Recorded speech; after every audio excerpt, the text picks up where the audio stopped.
All right, welcome back to the Achilles Heel Tactical Podcast, a podcast built around having meaningful conversations intended to help men become more capable, more competent, and more accountable in how they live as protectors, husbands, fathers, brothers, and leaders. I'm your host, David Acosta Jr., and today's guest with me is Sayoc Tuhon Thomas Kier. Tuhon Tom is the Director of Operations for Sayoc Tactical Group, and as such, he spent decades training military special operations personnel, government agencies, law enforcement, executive protection professionals, and responsibly armed citizens in areas involving conflict, capability, decision-making, and integrated combatives. But what I think makes this conversation most valuable today is that it has very little to do with his resume in that regard. And what makes it very valuable is his specific perspective, his mindset. In my opinion, Tuhon Tom possesses a level of analytical depth, pattern recognition, and problem-solving ability that is difficult to fully explain until you've actually spent time around him. And over the years, he's someone that I consider as a mentor, that has personally influenced the way I think about capability, violence, and responsibility, but also tribe and standards and what it actually means to carry those things well over periods of time. So this conversation is intended to explore what's beneath the capability, the consequences, the responsibility, and the standards of that equation. So without further ado, I would like to welcome Sayoc Tuhon Thomas Kier. Thanks, Dave. Tuhon, thanks for being here. Yeah, my pleasure. So just starting off here, for those that aren't aware exactly of who you are, before we get into kind of like the work stuff and the deeper conversation, I'd like the audience to just get an understanding of the environment that kind of formed the way you think. Not just what you learned, but more so about like what shaped how you process problems, people, and conflict. Like what kind of environment produces someone who thinks the way that you do? Well, I mean, if you go back to the way I grew up, my childhood, I grew up in the country. We were about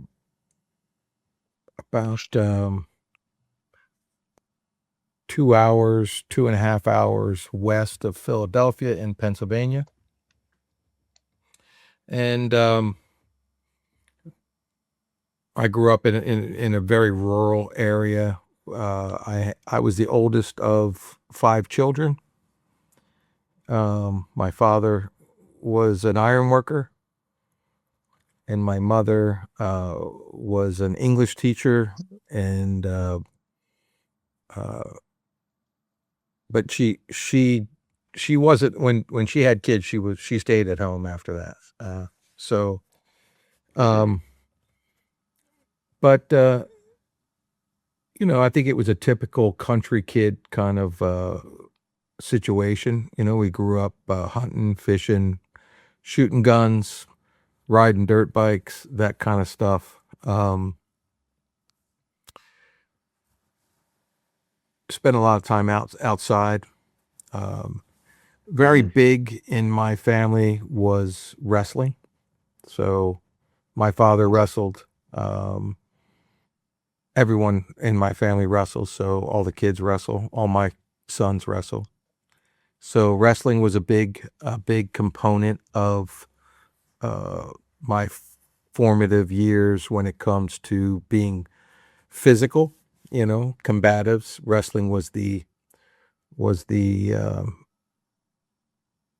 my main system of applying force to people. Later on, I boxed, and I boxed in some different boxing gyms in Philadelphia. And that was a good thing that I needed as far as my martial, the spectrum of what I could do in a combative sense. It was important that striking was part of it. And I didn't have that really as a wrestler, so I dove pretty heavily into that.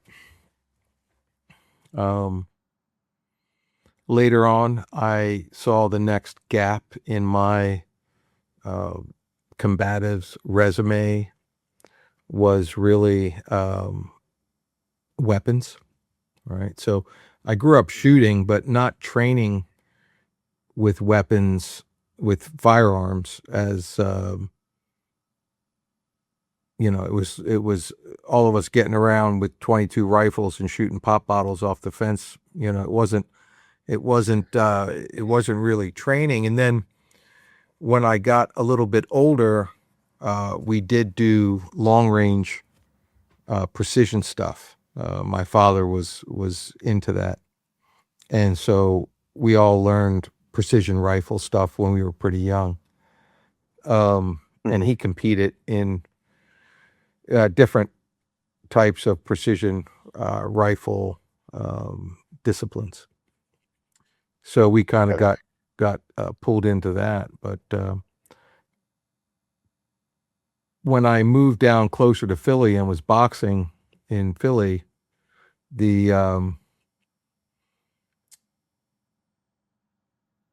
I was working in bars as a bouncer, and I really wanted to look at conflict, fighting. Fighting was something I was very interested in, and I was in my early 20s, and I got involved in at that time some martial arts, and I didn't really find too much that I thought was going to be that effective as a boxer of like 5 or 6 years at the time. I started boxing when I was in my mid-teens. But by the time I was working in bars, I had wrestled from the time I was 5. Also boxed for 6 or 7 years. The big hole that I had in my training was edge weapons. So, and I started to compete in combat pistol stuff that was around Philly at the time. So I started doing more pistol shooting in competition, and I started studying in Sayoc Kali at the time. So as I realized that the edge weapon stuff was a big problem for me if I didn't have that understood. And I had seen people stabbed in bar fights, and I'd seen people shot as well. But the blades were something that were so prevalent that and because you're putting hands on people, and it was a kind of that type of thing, the blades can come out very quickly in those situations, and you don't see it usually until someone's already leaking all over the place. So it's and I got cut and stuff like that when I was bouncing a couple different times. But so the blade work was important to me. So I started seeking that out, and I eventually found Sayoc. And in late 1990, we were introduced to Christopher Castaneda Sayoc Sr. He was running the Sayoc system at the time, and he ended up being my instructor until his passing. So it was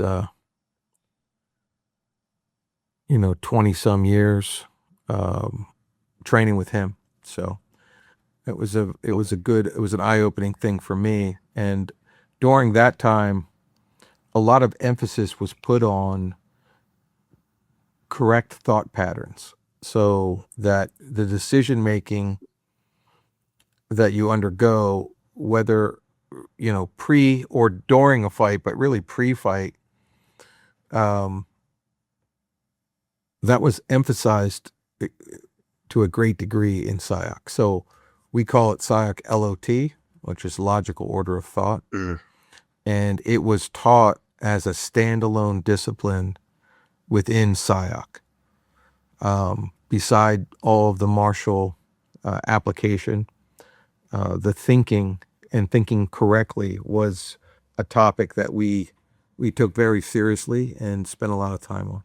So, Tuhon, you said earlier on you were just interested in Yeah. conflict?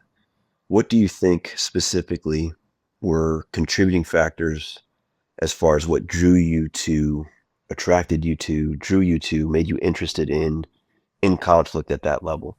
Well,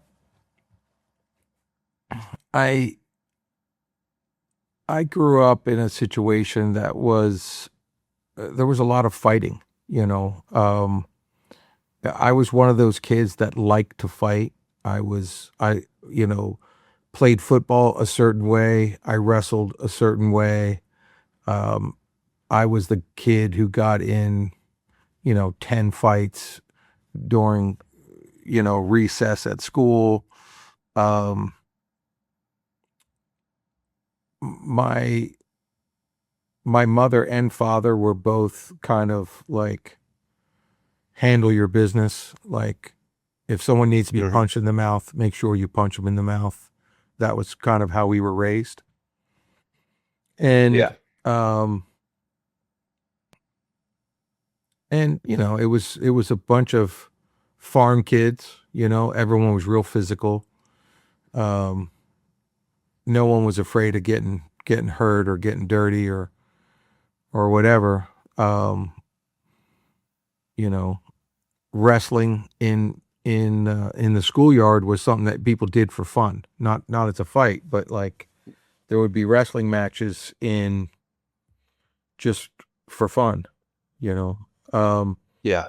and when I moved down to Philly area, I went to high school down there, and it was a different kind of thing, you know. Um, there were still a lot of fights around where I was, Yeah. and it was just something where, uh, my father would tell us like, "Hey, you have to be able to handle yourself. You got to be able to protect your people. You got to be able to handle these situations. So, you know, get yourself prepared to do that. And because of Yeah. the emphasis of that, I it was always something that I thought about. Yeah. It was kind of like it was understood that that was part of your job. So your Mhm. job will be to put hands on people if someone needs to be that happened to them. Um, Right. you're going to be the man of the house when you grow up and have a family. You'll be the man of the house, and you this is part of your job. And so if you don't learn how to do that, essentially you um, don't know how to do your job. So it's one of those things where it I didn't even really give it much thought. It was just that's the way you do it. Every man knows how to fight, right? I mean, every man carries weapons with him, right? Um, yeah, Sure. it's just a thing. It's like eh, I never even hung out with people who didn't do that. Like all the guys in my crew, they all could fight. They did it differently. They all had their thing. Everybody carried weapons. Um, Hmm. it was, it would be it was not even a conversation. The conversation would be if there was somebody who didn't know how to fight, some guy who didn't know how to fight or didn't do any of that. That would be an actual anomaly that would be worth discussing. Um, but it wouldn't Wow. be, of course, you know, uh, all of us did that. I mean, all of my brothers, same way. Um, Hmm. so it's just the way we were raised. It's the way my father did things. Um, Yeah. he was an iron worker, and it was not. He was a rough guy, uh, and but a fair person. But he was very physical. Hmm. Like He was, his whole life he was, 5'11", 265, just strong as an ox, would fight if he needed to fight. He was not a guy who looked to get in fights, but he got in fights when he was an adult, and we knew about it. Like, it was like, oh, dad got in a fight at work, and put people in the hospital, did all kinds of stuff. And but that also was something that an iron worker in the 70s or 80s fighting on the job site is like, yeah, that happens. It's no big deal. Nobody called the cops. Tuesday. If he had to go to the hospital, someone drove the guy to the hospital, whatever, So it was just a different way of growing up. It was not, my father told me, hey, you can't get in trouble at school. Meaning, you're not actually in trouble because you're in trouble with the people who run the school. You'll be in trouble if you're in trouble with me. But right. You're not, it doesn't matter what they say. It doesn't matter what your teachers say. It doesn't matter. None of that matters. By the way, I will often agree with them. So you could be in trouble with them, and I hear about what you did, and now you're in trouble with me. But the real trouble is going to be if you're in trouble with me, not in trouble with your teacher. Who cares? You know what I mean? And he said, by the way, yeah, if I don't like what your principal says, I'll go down to the school and punch him in the face. And I was like, okay, Dad, but his thing was, don't get in trouble, don't look to get in trouble, but you do what you think is right, and don't worry about their rules. You do what you think is right. And you're going to make mistakes, but ultimately you're in trouble if you're in trouble with me. And but my dad was he's still alive. He's an old guy now, so he's very calm and everything. But back then he was, I remember a principal calling the house once about my brother who got in a fight at school. And the principal was very urgently wanted to talk to my dad about my brother getting in a fight. And my dad listened to the principal, and he said, well, sometimes kids gotta fight, and then hung up the phone, and that was it. And the principal was kind of like, what?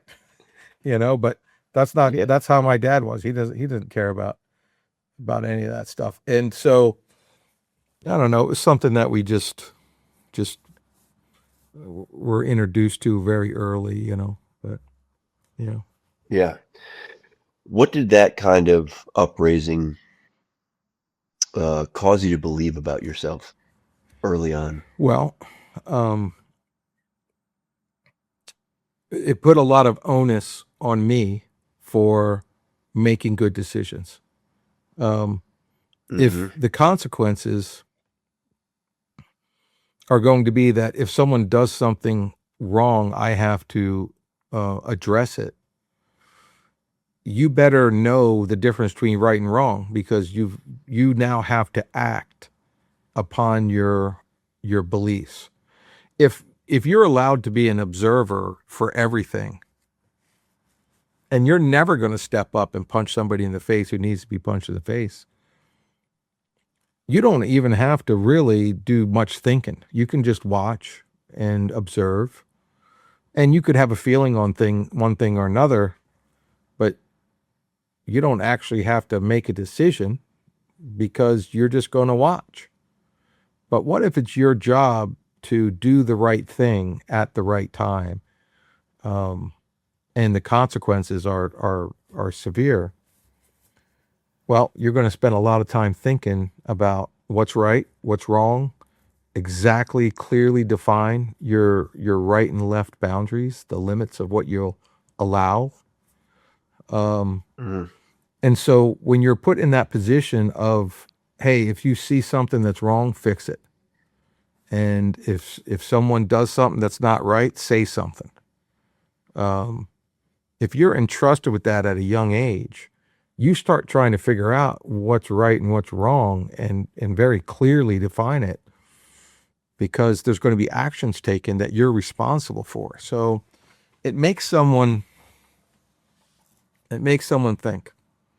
And so Yeah. that was one part of it that, definitely caused me to start really looking at things with precision. Yeah, I'd definitely say characteristically, you're definitely one of the most analytical thinkers that I've met, right? Have you always approached problems analytically, or did something force I that I think the adaptation? way I mean, I studied a lot of philosophy when I was young, when I was very young. Hmm. My mother was a teacher, and she uh, she also was a philosopher, studied philosophy. We were homeschooled as well as went to public school, so we did both. So she would have Mm. projects that we had to do, book reports, essays that we had to write.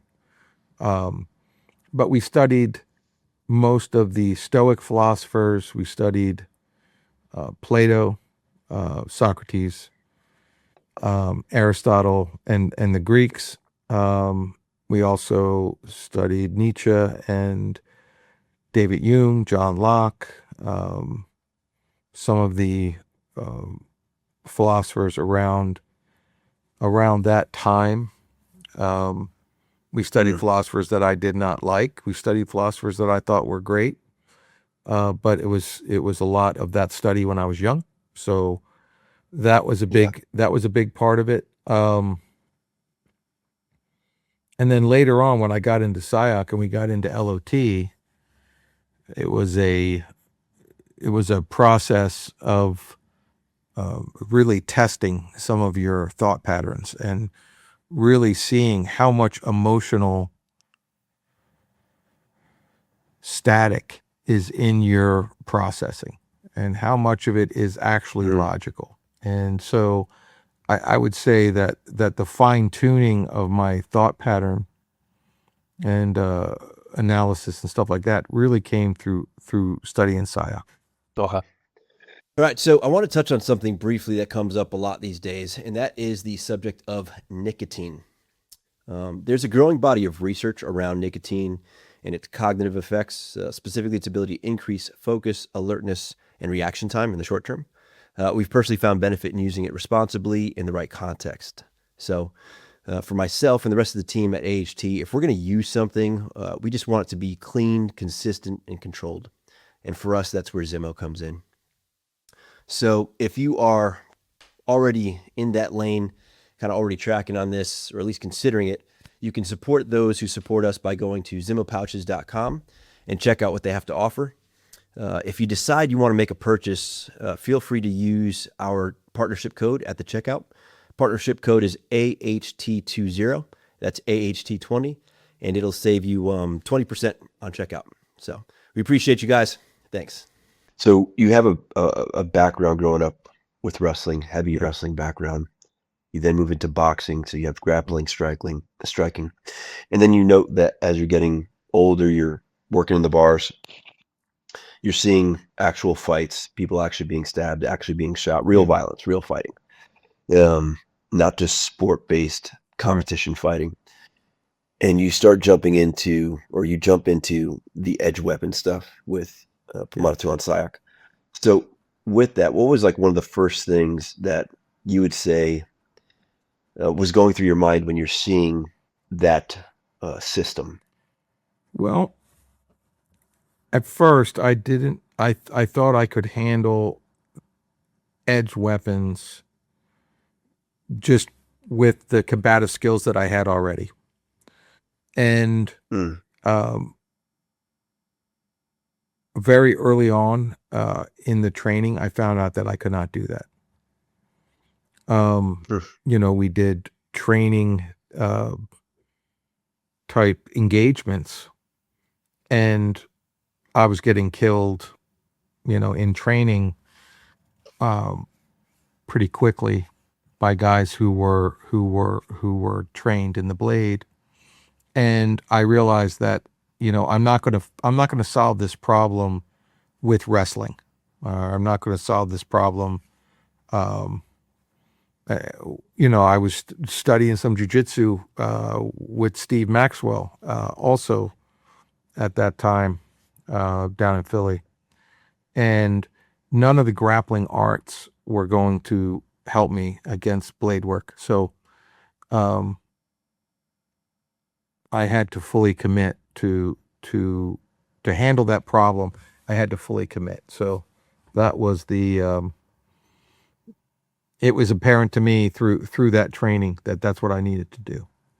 Yeah. Can you paint a picture of, for those that aren't familiar with blade training, but maybe have some jiu-jitsu or some Muay Thai or some MMA?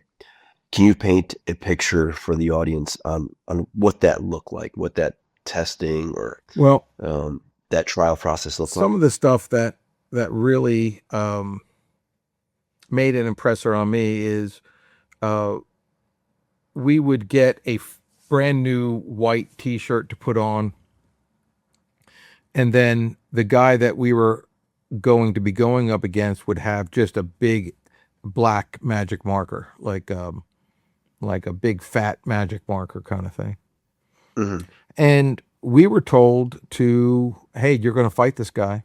Do whatever you want to do.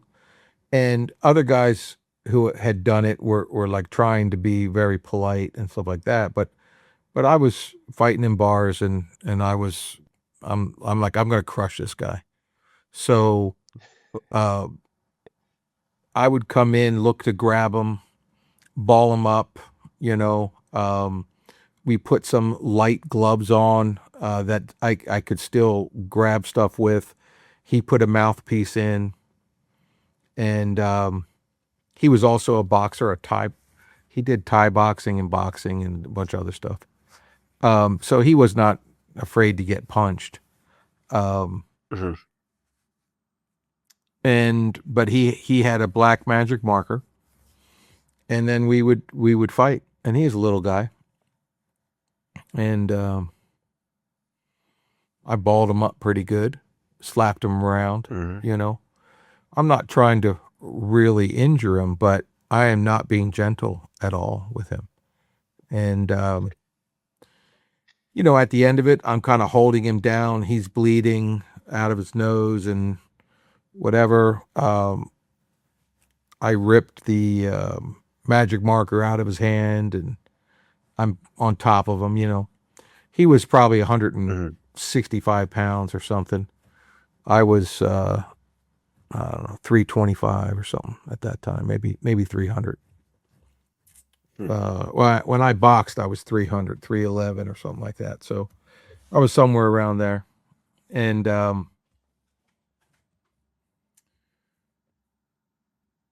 I thought that I had beat him up pretty good. I thought that I had done well. And then Yeah. he would be like, "Hey, well, let's look at your shirt. Let's analyze your what happened." And when I got up and looked, I had puncture wounds in my back, in my kidneys, in my heart. I had across my throat, across my carotid. I didn't feel any of it at the time. Um, but I realized, man, I would have been dead, you know. And so I wanted to do it again. We did it again. Same thing happened. Um, I wanted to do it again. The guy was like, I'm not doing it again. Like the knife guy was like, we're done. We're done showing you that you can't stop this. Um, but I knew, like, I didn't have the answer for it. So I really needed to, uh, and also, I mean, I also was like, well, what if I would have had a gun? What if I would have had this? Um, and we ran a lot of that kind of stuff as well. And from the distance that we were starting, um, I probably would have been dead even if I had a gun, you know. We were starting right at Mm. conversational distance, and it was like, Right. go. Everyone draws their weapons, and we had put on, there was situations where I had a knife, where I had an impact weapon, where I had a pistol, and a training pistol, and there wasn't really a good answer to any of it. There were times where I did better or worse, um, but we did this for years. Constantly looking at the dynamics, the engagement, the time, the pressure, what works, what doesn't work, what is a higher percentage solution, all Mm. that stuff. So, it was something that we did a lot of analysis on. And basically, you need to train in a system that really looks comprehensively at edge weapons if you want to defend against edge weapons. You're not going to do, you're not going to be an Aikido guy and defend against a blade guy. Like, you're just not going to do it. Mhm. You're not going to be a wrestler and defend against that. You can use wrestling, but you have to use it while understanding how a blade actually enters, how it's manipulated, how it's used. So to do that, you have to study blade work. And then you Yeah. can use your other skills, your striking skills, your kicking skills, your grappling skills, whatever it is, it can be used, but you have to have a comprehensive knowledge of how the blade is used for you to be really effective doing any of that. So, um, that's not, blade guys defend against blades using grappling and striking and elbows and all this, all that stuff. So all those techniques are all those skills are great to have, but you really have to understand how someone with a blade uh, gets the job done, and so I knew that I had to really study, and so I got into Sayoc, and I got so focused on it that it became basically my life's work at Mm. that point. So So you go from being a naysayer to essentially a believer. yeah, and I wasn't a naysayer. I was a naysayer for anyone who said they could fight. Like, by the way, Yeah. I fought all kinds of kung fu guys and stuff like that, and just beat the shit out of them. I mean, crushed them. Uh, you know, some guy who does white crane kung fu, and that was like the thing that we thought was funny. Also, we would get guys come in the bars who were like, oh, I'm a black belt in whatever, and we just take them out in the alley and beat the dog shit out of them. But the thing is, none of those guys could really fight. There's so many Right. guys out there that are saying they can fight because of a martial art, but my opinion of martial arts at the time was martial arts are bullshit. And I didn't consider wrestling and boxing a martial art. I didn't consider shooting a martial art. I do now. But at the time, I looked at like strip mall karate guys and, guys who did, kung fu and wushu and all that stuff. And I didn't know any of them. None of them could fight, not one of them. So for me, in my limited experience, martial arts were bullshit. But I don't think that way anymore because I've met guys who can fight in all of those disciplines. Um, Mm. it's just there are so many more out there that can't fight that it's very easy to make a blanket statement. And when I was 20 years old, I made those blanket statements left and right. I'm I'm more I'm a little wiser now, hopefully, than I was then. But Yeah. there are people who can fight in all those disciplines. Um, by the way, I believe that those people would be able to fight no matter what. Like they're fighters who Mm. learned Tai Chi, or they're fighters who learned Wushu, whatever. Like that guy would have been a fighter no matter what, you know. He's a tough physical guy who's got some grit and will go hard. And so, you know, the next question is, well, when he fights, does it look like when he does his art? Does that look the same, or does it look different? Right. When a wrestler fights, he looks like a wrestler fighting. When a karate guy fights, he looks like a guy who really wants to fight but doesn't do any technique, right? So it doesn't look like his art. My big thing is your art. If you do a martial art, when you fight for real, I should be able to tell. I should be able to Yeah. tell, you know, but you know, and when a jujitsu guy So with fights, that, it looks yeah, like jujitsu. It doesn't look like right. something else. You know what I mean? Yeah, you can Yeah. see When a it. boxer It's fights, yeah, readily you can see identifiable. him. He moves like a boxer. Yeah. So with that experience and that exposure at that Yeah. age, what would you say most people misunderstood about conflict at a human level? I think most people don't look at or did not, you know, when I first started watching people, they were not cognitively aware during their fights. They Mm, were checked out. You know, they were in a rage or they were in a panic, and um, yeah. they were not thinking clearly. They were not analyzing anything. They were not able to utilize any of their cognitive powers when they were fighting. Hmm. And I remember being in fights and remember it was probably about, and I had been in, like, by the time I was fighting in bars, I had been in 1,000 wrestling matches. Like, I had stepped on a wrestling mat 1,000 times. Um,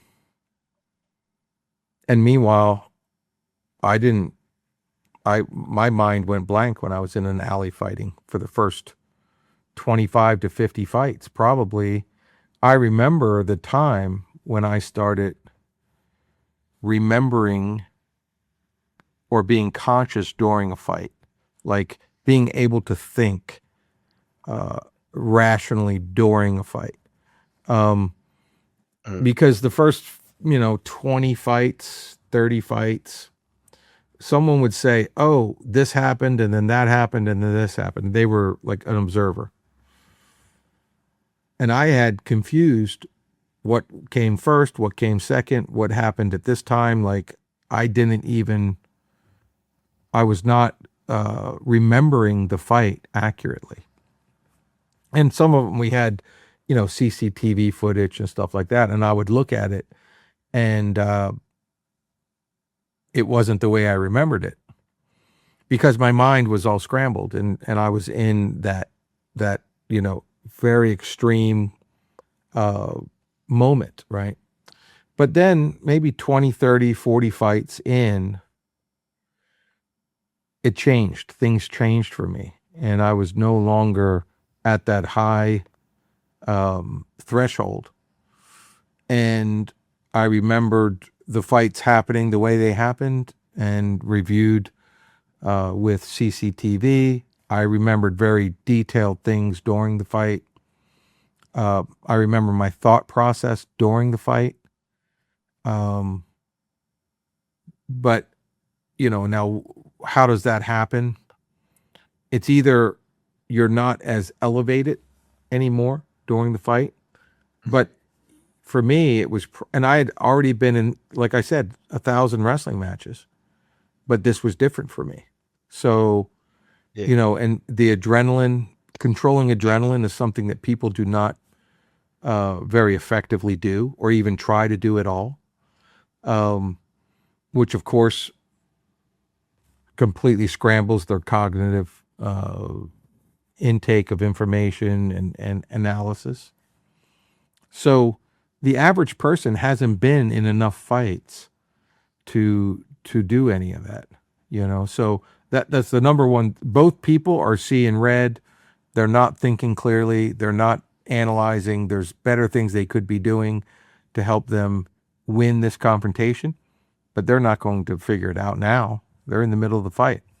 Maybe Right. later, if they review, they will. But that's the number one thing I saw after being in, say, 100 fights at that point. Like in my time bouncing, I probably was in over 500 fights. But the first 50 fights were where I did most of my learning about being able to cognitively make decisions that were high level decisions.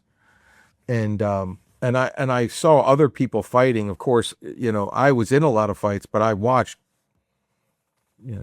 3 or 4 times the number of fights that I was in. And I would see people who were in this violent encounter, and then you could see that they're just not really there. They're panicky, and I remember thinking, man, if they could figure out how to avoid that, they would be much better off. So a lot of my thinking started going towards that back then. Mm. And I really wasn't into training the same way as I am now, because now I train a lot of people. Back then I was fighting. And so for me, it was, how do I become a better fighter? Now for me, it's how do I make people better fighters, which is not exactly the same thing, right? Because everyone has a different place that they're starting from, a different goal, a different job, different backgrounds, all that. So, but back then I did notice just like the cognitive disarray Mm. that people were in during conflicts, so that was a big thing for me. So you have this level of awareness about it, right? Like you have this relationship based on your exposure, your training, your experience. At some point, you kick off Sayoc Tactical Group, STG. Yeah. Can we just talk about, for the audience that's listening that doesn't necessarily know exactly who you are and what that looks like? Can you give them an understanding and an idea as to what STG was, is, and kind of how it started, what the intent Sure. is? So while I was doing all this training myself and involved in Sayoc, after I was in Sayoc for about 7 years, I came to Pamana Tuhon, Chris Sayoc, who's the head of the system and my instructor, and I said, I want to train the military, because to me, it was like that would be the, I was still fighting a lot myself. I was still looking at my own training, but it looked like the consequences are high. The focus of using what they're learning, the high probability, and I had a lot of respect for the military guys. So the thing is, I'd like to, try to do that. And he thought it was a great idea. Go ahead and do it, he said. And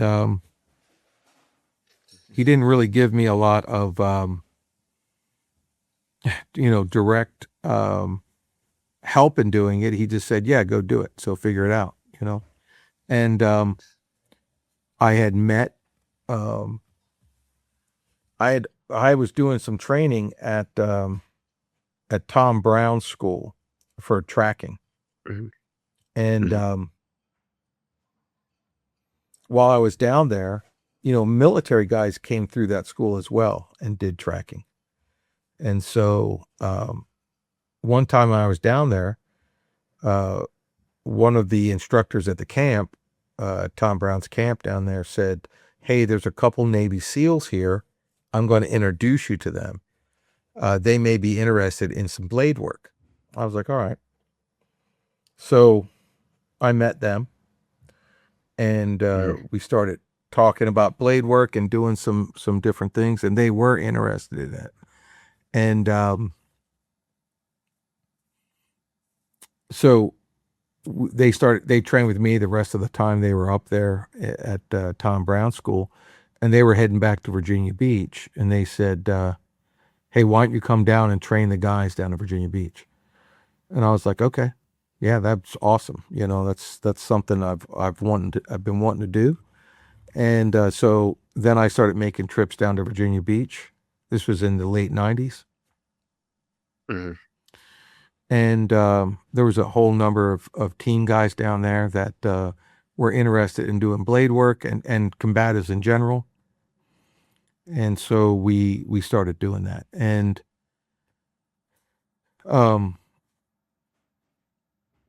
then 9/11 happened. And after 9/11, our entire special operations community went into high gear. And they wanted training more.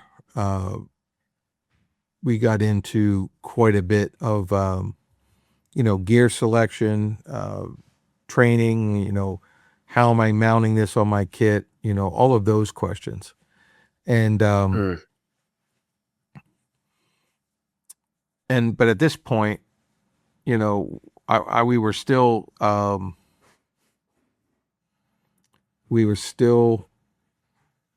training the guys kind of pro bono. Like there were no contracts. It was us going down to Virginia Beach, and we had a group of SEALs, and then we would train them, and we would go down whenever we could. And then we got the request for a contract.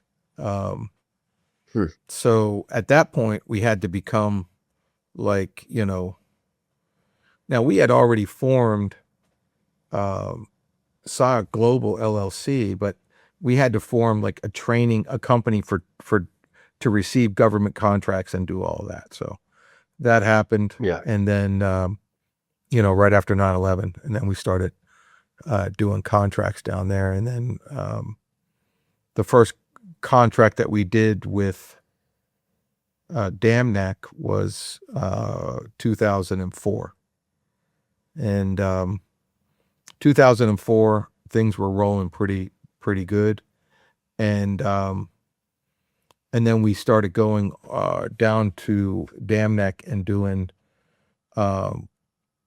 regular contracts, bi-monthly or whatever, week-long contracts. So yeah, so that really was the start of the business of Sayoc Tactical Group. But we had been training a lot of those same guys. We had been training, for years before that.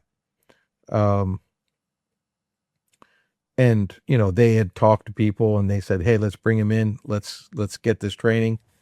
And so that's how the company started. And then there was a lot of the LOT behind how the company was run and how the curriculum was built. My instructor said, look, everything needs to be organic for it to grow with the needs that are present. So you don't want to try to make something and then try to force fit it into a situation. So we got a lot of feedback from operators going down range, and they would come back, and there were entire portions of the curriculum that were built just on situations that happened with them downrange. They would come back, give us a readout of, hey, this happened. This is a problem that we had. All kinds of different combatives, not just blade stuff, but combatives in general. And that's when the curriculum really started being shaped by this back and forth communication, this feedback loop with the operators. And so, yeah, over the years, we trained them up until the end of the war. But And of course we went and trained the guys down at CAG as well, because we got a reputation after a few years of being the guys to go to for blade work. So we got a call from down south that they wanted us to come down there, and so we were going and doing contracts at the two tier one elements, on a regular basis. So we were getting great feedback from the operators. There was a lot of learning. As the war and the battle space began to change, there was changes that had to be made as well. So, in 2008, 2009, there was a little bit more low vis operations going on. People running around in smaller groups, not assaulters, which changed the profile of what we had to do. Now, that was a very easy shift for us to make. The low vis operators, they run around very similar to the way a concealed carry guy would run around in a high threat, inner city high threat place. So That's you know interesting. if you're a guy who runs around North Philly with a concealed carry pistol, uh, yeah, you have about all the same concerns as a black squadron operator running around any country overseas, where they're running around ones and twos in civilian dress with a concealed carry pistol and some blades on them, and Mm. trying to do whatever they're doing. So for us, it was like, oh, well, that's kind of what we do already. Um, so it wasn't hard for us to do it, but the curriculums changed. Um, we still did assaulter based combatives and blade work, but we also did improvised weapons and low vis concealed carry. A lot of that work with the low vis tier one operators. And Mm. so, yeah, I mean, that was the progression over the years. And there was, I mean, we're talking 20 years of guys started, like, went through their whole career and retired, and we were still training them. In fact, a lot of those Yeah. retired guys ended up retiring and coming and working for us. So because they had trained with Mm. us for 10 years, and we knew them really well. They loved the training, and they wanted to keep giving back to the community. So they would come work for us. So a lot of those guys are still our instructors in the system. So, yeah. How did that experience force growth in your exposure, your understanding of conflict? Well, the consequences are very high. Um, and the responsibility that you have for the people that you're training, also, obviously, because consequences are high, the responsibility that you have is a high burden, not a burden. It's it's something that you take very serious, though. Hmm. And so you're processing uh, second and third order effects of everything that you teach, everything that they may do. Um, you're not just thinking about the fight; you're thinking pre-fight, post-fight, um, all of the cascading effects that happen from a likely situation, and um, it really develops into something like, okay, if this is the case, how are we training? What does the training really look like? Does it look like, Mm. jujitsu? Does it look like an MMA fight training? What would be different about, like, we train with a lot of different people. We train people all over the world. We were out in Hawaii training some people, and we went down to, one of the guys was friends with BJ Penn. We went down to BJ Penn's gym, and we trained BJ and his brothers and a bunch of MMA fighters down there.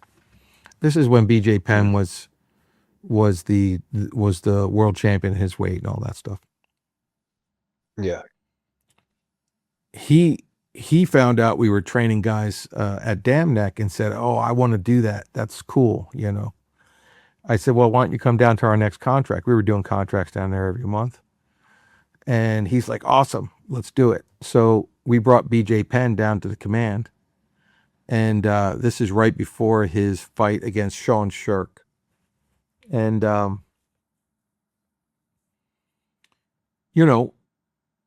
this guy's a great jiu-jitsu guy. He's a great fighter in MMA. And, the thing is, like, even BJ said, like, I don't even know what I would teach these guys. Like, I don't even know how would I, in my position, help these guys get better. They all do jiu-jitsu, right? They all do striking.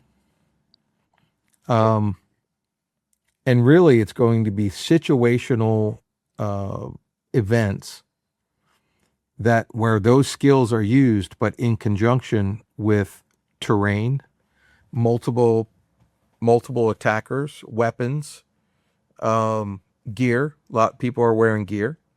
And all of that is enough of a change where, BJ Penn, arguably at that time, one of the best guys in the world, would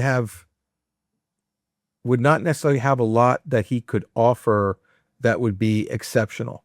It would be like, yeah, he's going to say the same thing that your jiu-jitsu coach tells you to do. He's not going to give you some magic just because he's BJ Penn.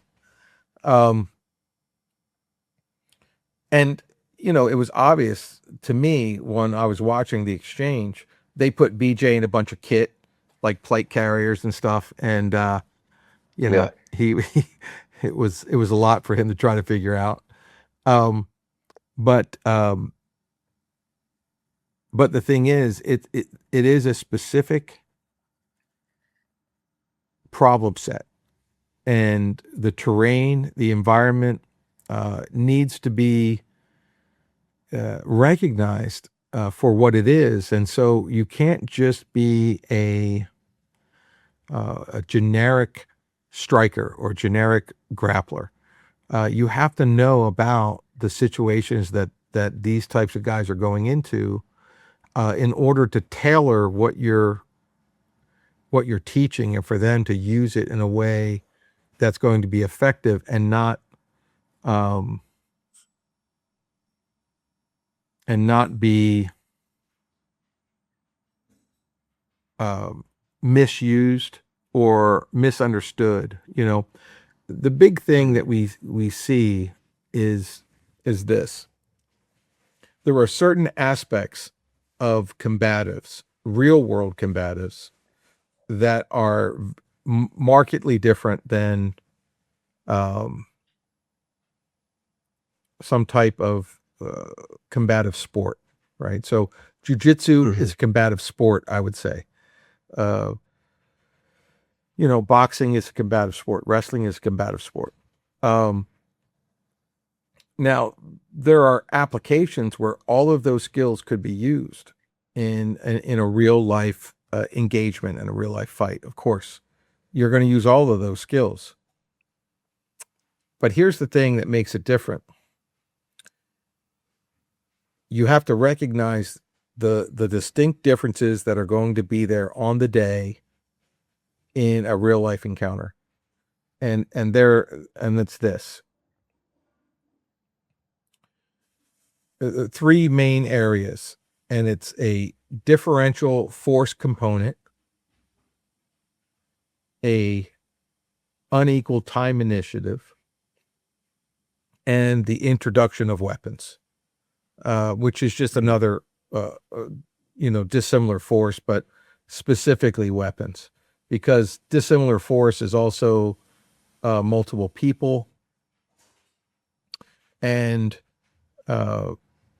it could be anything that there's more force on one side of the equation than the other in a real life engagement. You see, when you look at combat sports, there's weight classes, and there's you're only boxing one guy. It's one boxer against one boxer, and the guy who's your combatives coach with a boxing background, that's how he thinks about things. You know, he thinks about things like a boxer would think about things, or he thinks about things like a jiu-jitsu guy would think about things, you know, et cetera, et cetera.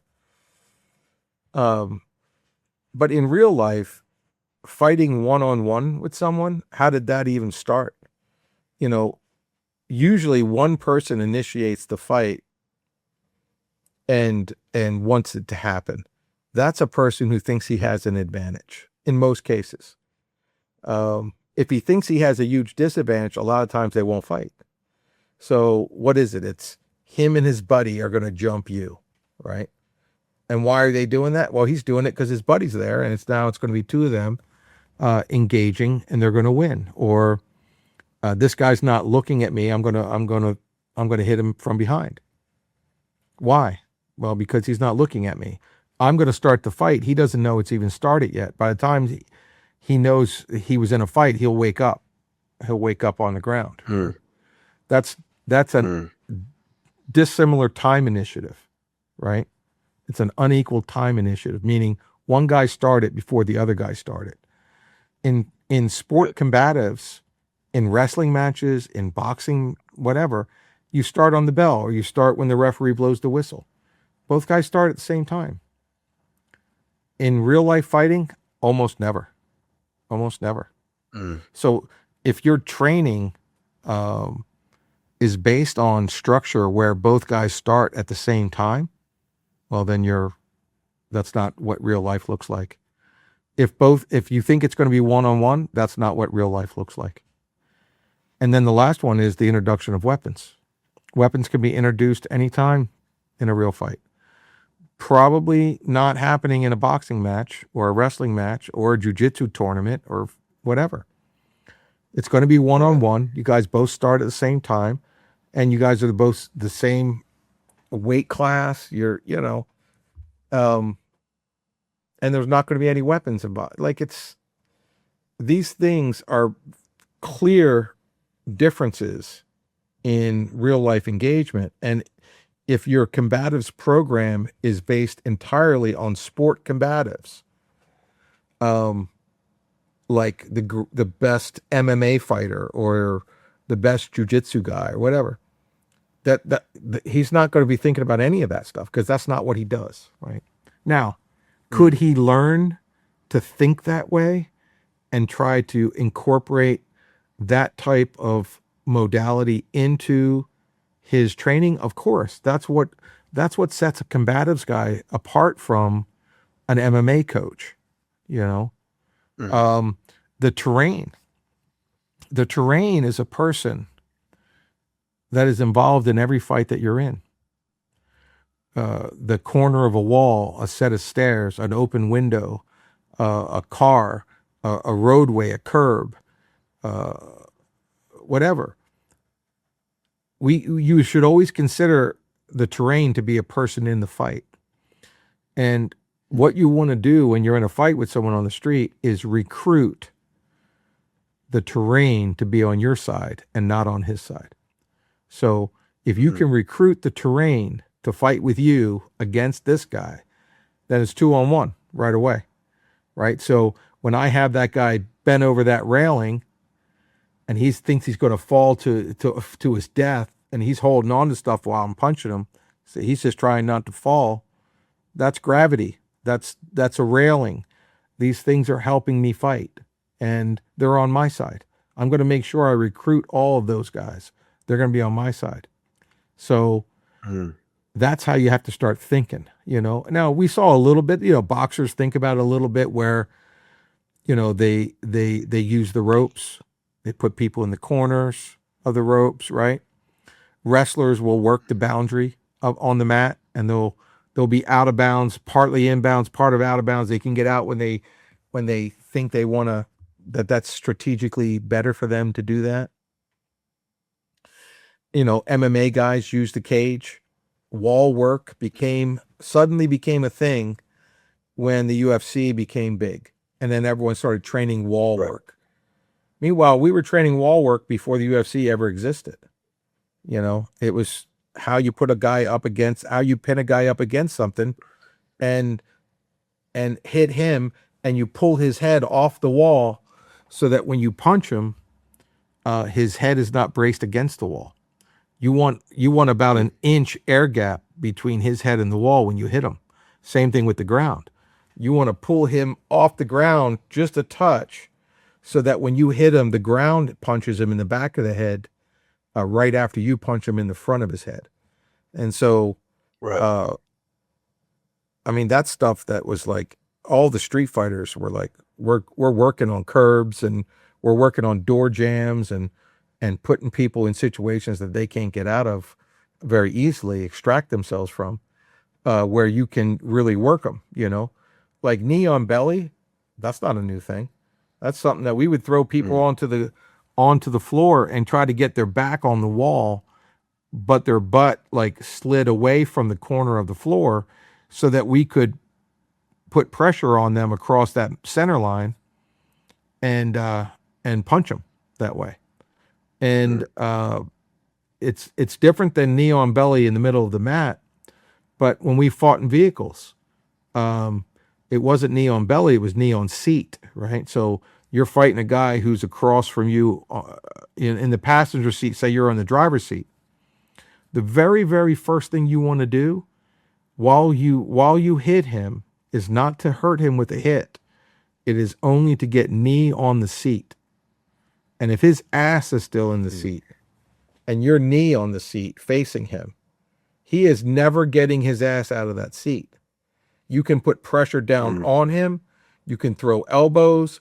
You can start using seat belts.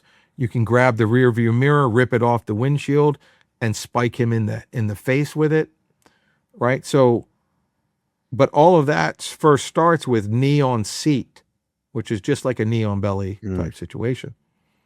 But when you realize that it's the terrain, because inside that vehicle, if I understand how to utilize and recruit the terrain to fight with me, I'm jamming his head between the B pillar and the headrest with my knee on the seat. And I'm coming across the center console, and all I'm doing is grabbing his head and trying to wedge it between the headrest and the B pillar. Once I get his head in there, the fight's over, right? So the thing is, it's because of terrain that happens. So these are the things that you must think about in combatives that are only marginally, if at all, thought about in combat sports. So anyway, that's like the big difference, so. It makes it far more practical. Yeah. In relation it's to functional. what somebody would encounter on the street. Yeah. All right. I'd like to take a second and talk about one of our partners, GripKeeper. So their line of products are great for building out your dry fire practice program. Their trainers match the vast majority of existing setups and let you work real reps, draw, grip, trigger control at speed, etc., all in the comfort of your own training space. The team and I think it's a great supplemental tool for incorporating in your dry practice and just increasing the overall volume of reps that you can get. So definitely check them out. Go to gripkeeper.com, and if you make a purchase, take advantage of our partnership code, AHT10, to save a little coin on making your purchase. As always, we're grateful for your guys' willingness to support the companies that support us. Thanks. One of the things I've noticed is that from training with guys that have gone through STG training as part of their profession and have come out and now run their own training company in some regard. Every time, there's an encounter, we meet up, we start discussing. When they mention specifically going through STG training, obviously they have a ton of great things to say about the curriculum in relation to how it prepared them to go down range and do that job. But what I find most interesting is that, like, when they start talking about how, the gravitas or the weight of the consequences becomes real, how most people realize fairly quickly that skill alone wasn't enough. Pressure exposed a lot. Emotion, in those scenarios exposed a lot.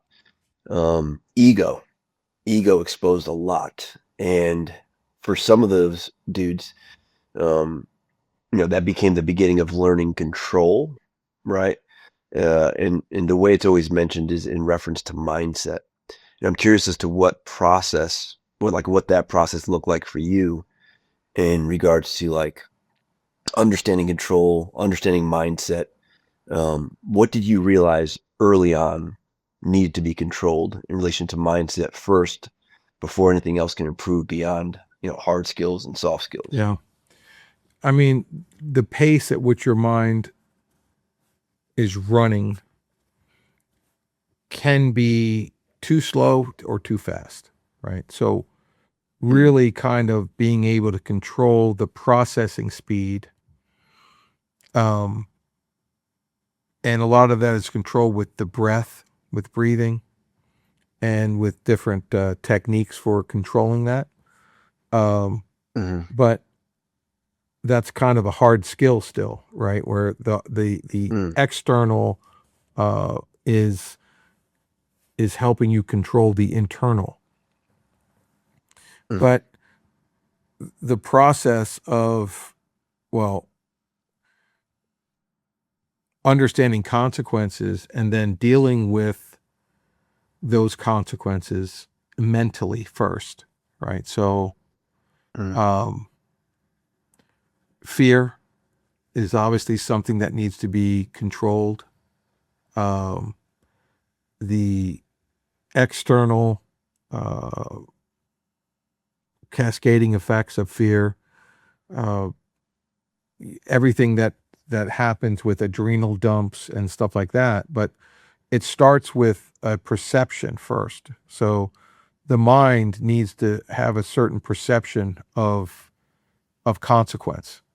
You have to get yourself right with the fear of those consequences, whether it's the fear of great bodily injury or death, or legal problems, or any of the follow-ups to an event that's happening. You have to have already worked through your willingness to be there and to do the thing that you're doing, which means get yourself right with death, get yourself right with injury.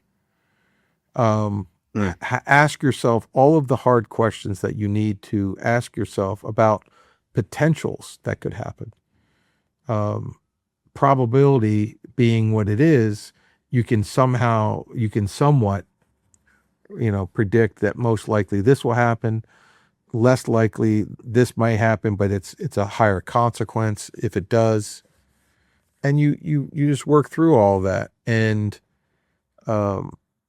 you don't want to have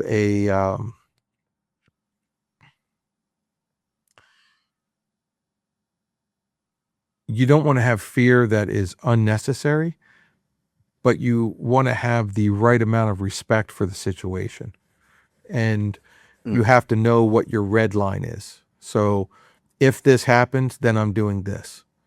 And I've already thought about all of the things that can happen when I do that, all the bad things. And I've already thought it through. And so there'll be no hesitation on my part when it comes time to pull the trigger on that. But it requires a lot of thought, a lot of mindset goes into dealing with the willingness, understanding your personal willingness when it comes to these types of situations. So, we have something called the readiness formula. And the willingness is one aspect of the readiness formula. So it's one leg. There's 3 total. But willingness is a huge one because the consequences of what we're about to do or potentially get into are severe. So you have to ask and answer these questions and you have to really believe it.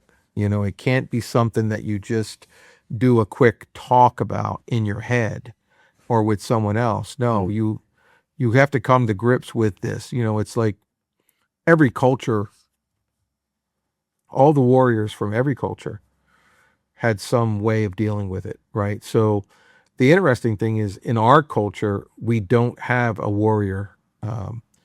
In our society, we don't have a warrior society, right? So we have a leisure-based society. So when it comes to leisure, entertainment, toys, pastimes that are not work-related, but for entertainment of some sort, we're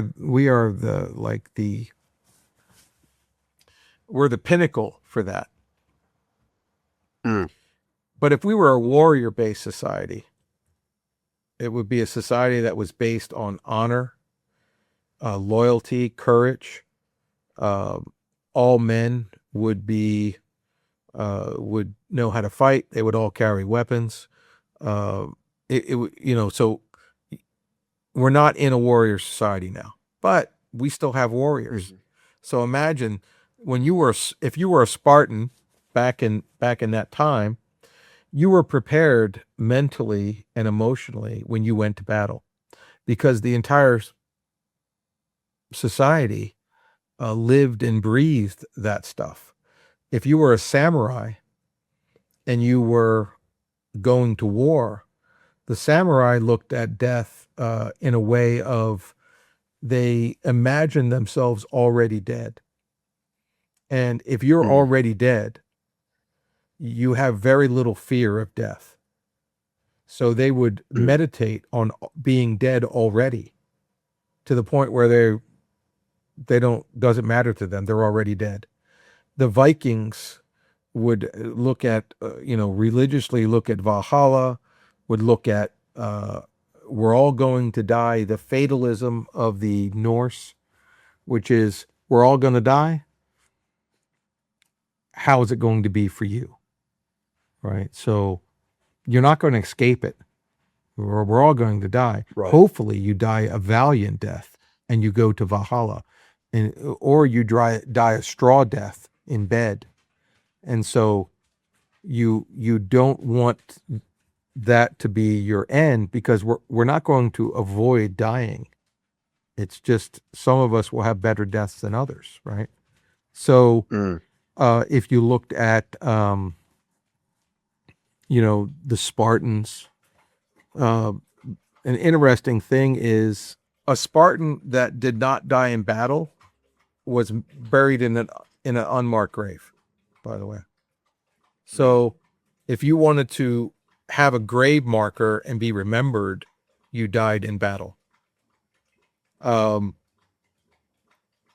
think about all of these different, and I mean, you could go to African tribes, Filipino tribes, the ancient Celts, the Picts.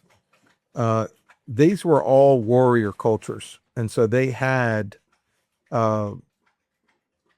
very structure to their society, which got people ready for death. In our society, we don't have that. Our society is about living as long as you can, so you can, get on your yacht, or do whatever your entertainment is. That being said, we still have warriors in our society. So now they have to, because it's not going to be given to them as part of their upbringing in their culture, they have to figure it out for themselves, however they want to figure it out. So a lot of the training and discussion for them is figuring out how are they going to deal with this thing, this fear of death, this fear of consequence, and continue to do their job, right? Because it is something else that is not really taught in our society, which is, it is not to be without fear. It is to control your fear. That's courage, right? If there is no Right. fear, then there is no courage. So you have to be in a situation where you're afraid, and you've determined that even though I'm afraid, I'm going to do this thing, which scares me, but I'm gonna do it anyway, and I'm going to be successful. But the consequences are high. So that coin is fear on one side, courage on the other. It's like the honor and shame coin. Honor on one side of the coin, the other face is shame. If you have no shame, if someone can't shame you, your tribe members can't hold you accountable for something, you have no honor. That's how you avoid it. That's how you avoid shame. Just have no honor. But if you have honor and you've done something which breaks that code, then you feel shame. And so those two things are necessary together. Just like fear and courage, it's necessary. So we're not trying to get rid of fear. We're trying to find out in training, how do I deal with it? How do I deal with this fear that I feel? And its consequences are what cause the fear. And so a lot of meditation, there's a lot that goes into it, What do you think is one of the things that's most understood or misunderstood, rather, in regards to mentality or mindset in today's training space, training culture? Yeah, I mean, a lot of times, just the word mindset itself is often not clearly understood. I think a lot of guys speak about mindset in a very like in ways that are almost like it's a throwaway thing or something that's not important, or it's surprising to me that they do that, but I think that their definition of mindset is not accurate. So the big thing is, mindset is the way we think about something. That is what our mindset is. If you're an auto mechanic, you have a mindset towards fixing automobiles. Like that's how do you go about the process? If you're a doctor, you have a certain mindset when it comes to being a doctor. And all of the stuff that you think about being a doctor, the way you look at it, the importance of one thing over another versus something else, is your mindset. If you teach people how to shoot pistols, your entire curriculum that you chose to build is your mindset when it comes to shooting pistols. It's all explained right there. This is how you think about it. So to say that mindset's not important, I mean, I think what happens is people look at mindset and they look at it as like a cheerleader on the side going, go get 'em, team, being positive, a positive mindset, and they think that positivity is mindset. And I don't need mindset because I'm so strong. I don't need someone, I don't need someone to root for me. I don't need to be like motivated. I'm self-motivated. They just take this very narrow understanding of what mindset is to begin with. So mindset is how we think about everything. Everything that we think about, the way we think about it, is our mindset about that thing. So to say that mindset is not important is fucking ridiculous. So, so when I give people passes because they just say mindset's not important. What's important is, or what's the saying? You can't mindset yourself out of a situation or something like that, right? That's like a common thing. Yeah. Well, you mindset it yourself into that situation for sure. Um, what decisions did you make? What decisions are you going to make now? What decisions did you make in your training 10 years ago, 5 years ago, 5 months ago? That's all affected by your mindset. So if you get out of a situation, the way you lived your life up to that point, the skills that you decided to train as opposed to other skills, the fact that you're like, hey, part of my mindset is I'm armed all the time. I'm always going to have my pistol on me.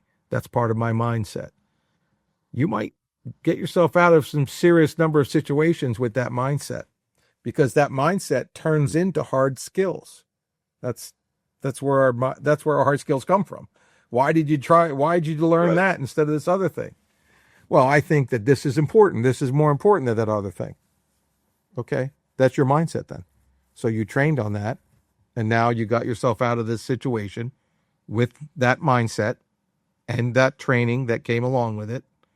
So of course you mindset it yourself out of that situation, and you fixed that situation before it even happened. 10 years ago with your mindset and the way you lived your life and the way you look at the world.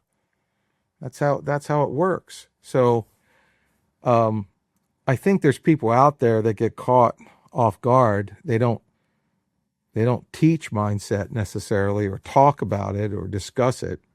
So when someone says, hey, give us a mindset talk, they don't know what to say. So then they try to shit on mindset because they're like, oh, I have hard skills. I don't think about mindset. Okay. All your hard skills came from your mindset. That's why you decided to take on board whatever fucking hard skill you have. That decision is your mindset. So, it's ridiculous to me, but it might just be that they don't have that same definition. So, Yeah, I think the definition is important, right? yeah, Otherwise, dudes end up talking past each other exactly. because one's definition of a fight is this, and the other's definition of a fight is that. 100%. 100%.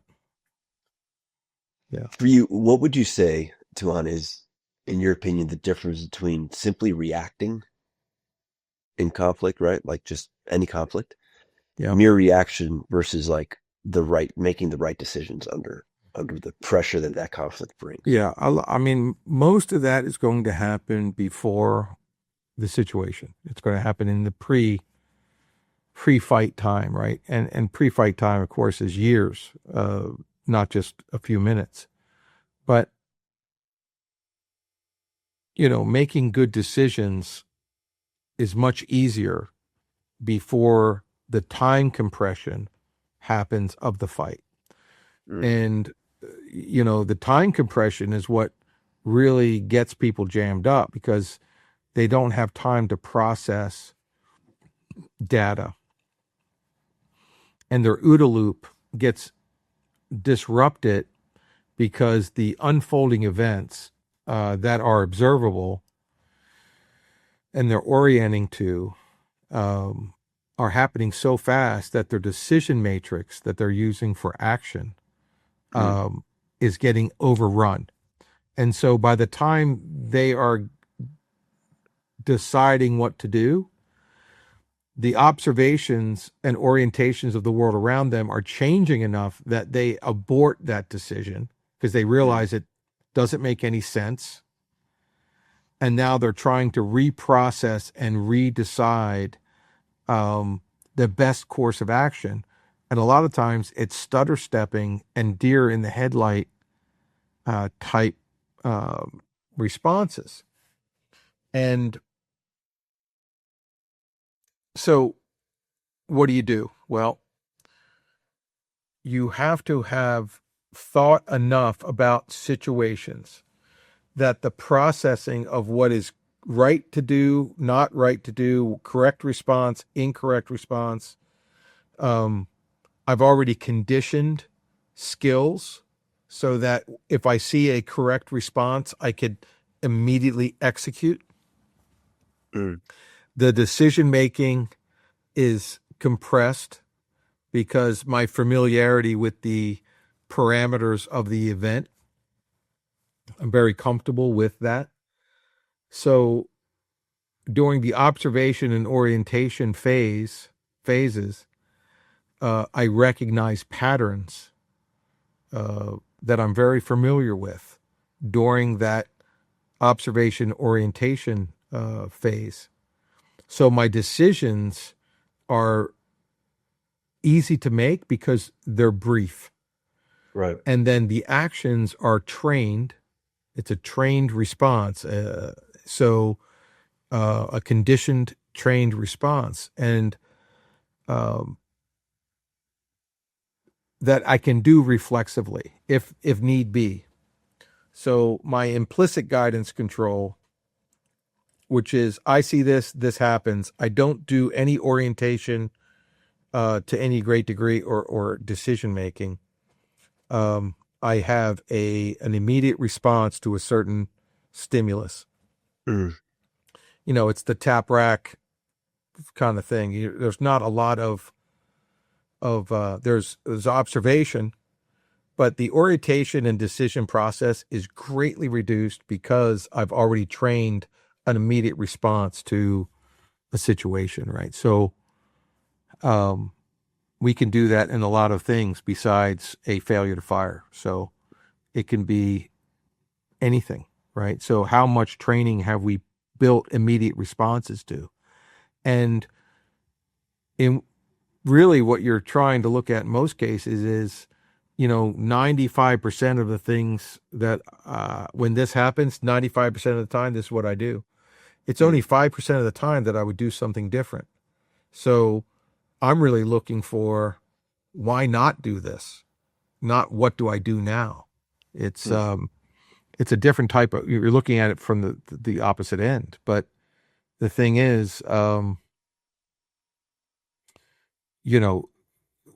what you want to have is an unconscious correct response to a stimulus.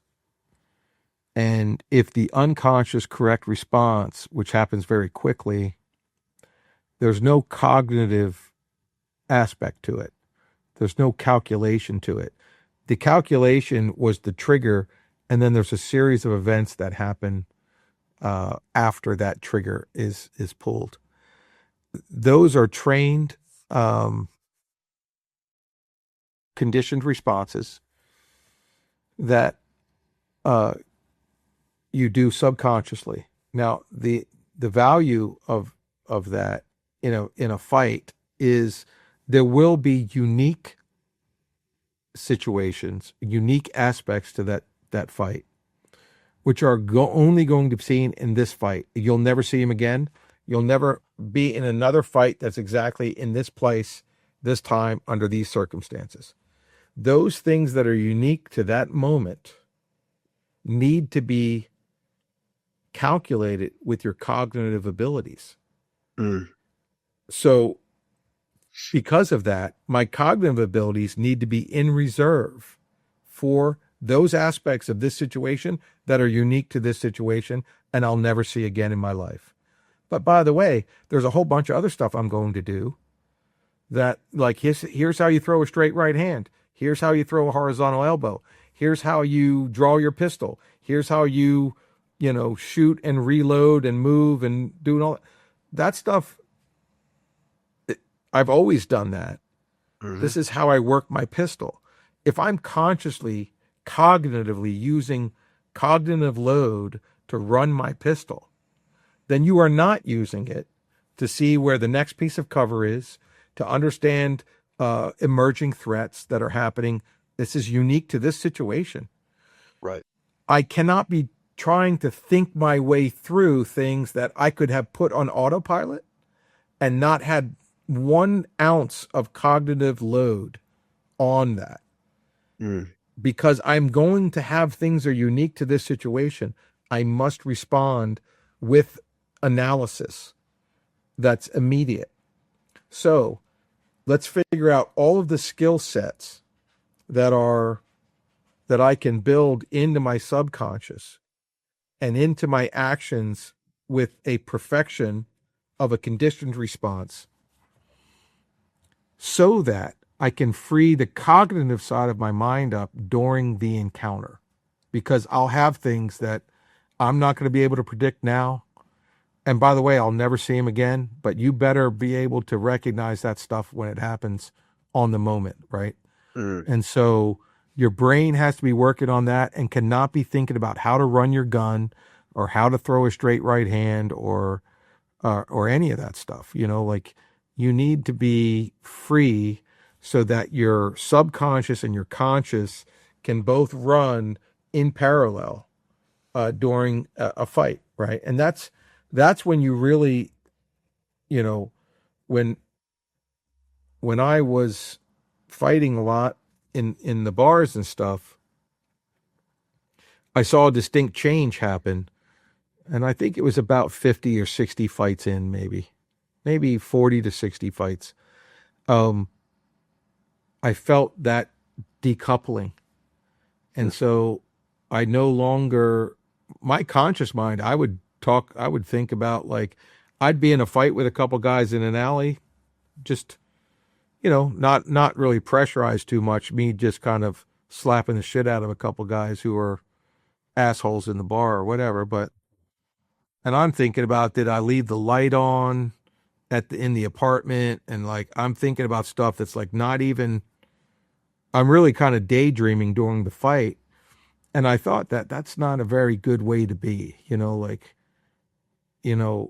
no longer getting amped up for fights. You're kind of too relaxed with it. And I think that can happen. I think you can become too relaxed. But I did feel a very a decoupling of my conscious mind and my conditioned reflexive response. And I think that's what everyone wants to do. But obviously, staying on task and looking for unique situations to that event, right? Emerging threats is a big thing. Who else is involved in this fight that I don't know about yet? But I'm fighting this guy. Am I going to see his buddy coming up, trying to sneak me while I'm fighting him? Your conscious mind is the one calculating all that stuff. So, stay on point, stay on target, but decouple those two things so that you can have reflexive subconscious motion that's correct and still make good decisions, cognitive decisions. So that's it. That's my thought on that. But Yeah. In relation to reflexive, conditioned, and correct, I feel like one's exposure may affect what they think is correct based on whatever Right. their bias Yeah. may be.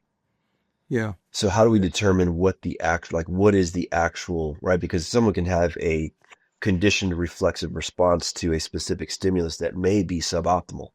Yes. So how do we ensure that our Well, response is optimal?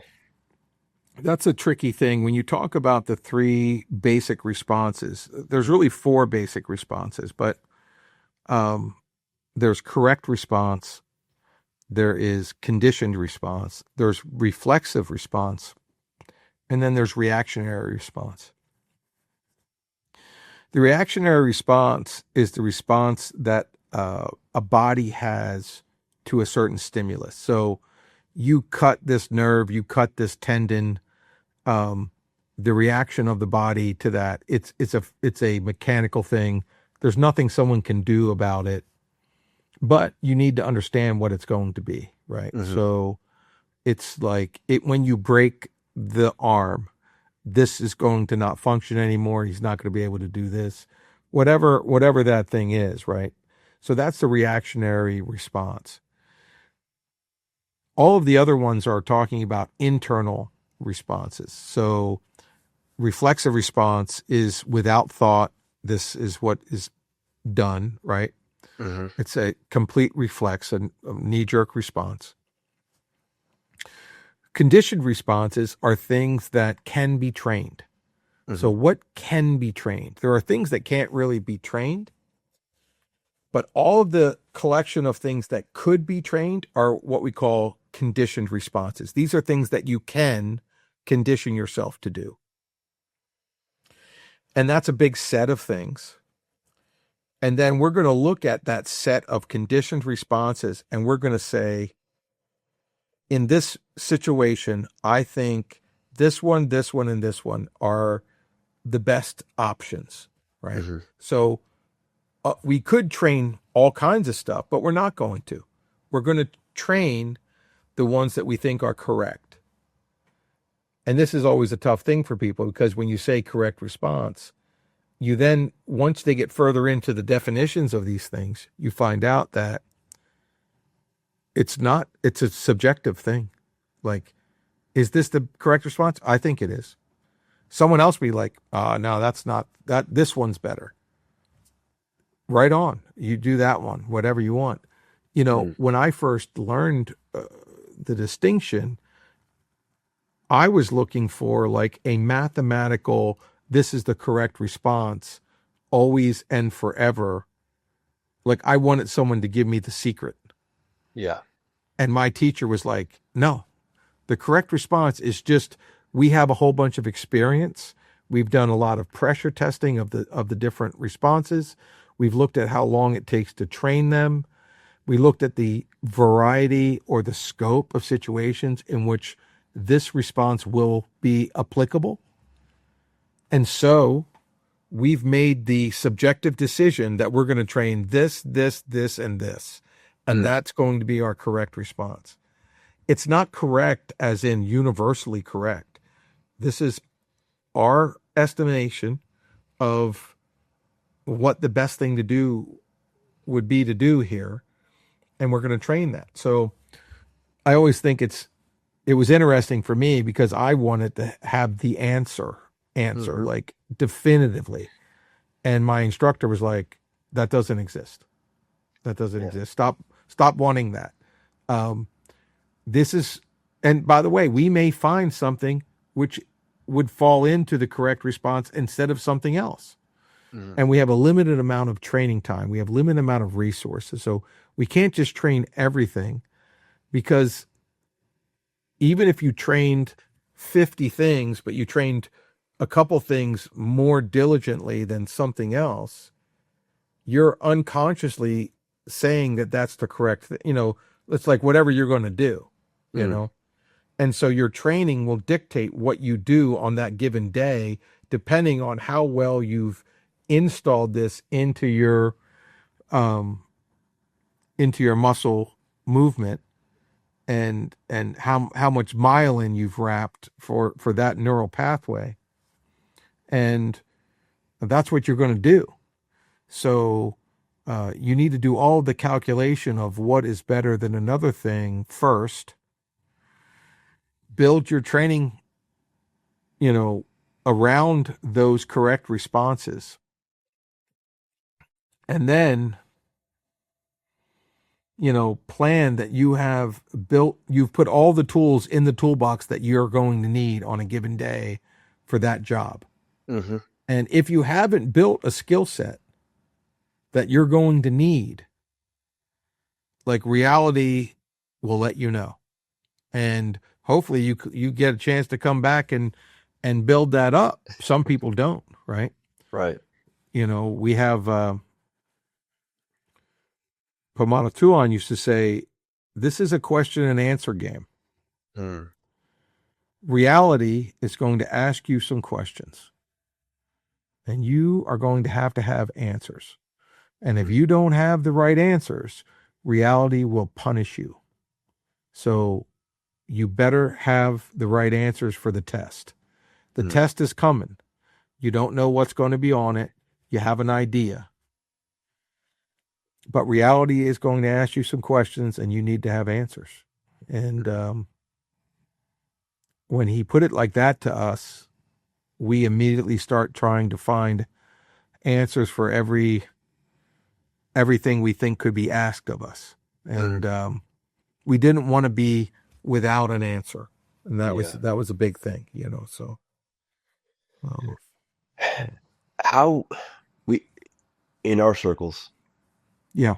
the word capable is used often. Yes.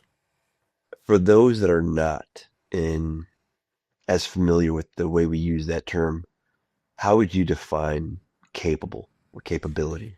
Yeah, capability. It ties into what we were just talking about, right?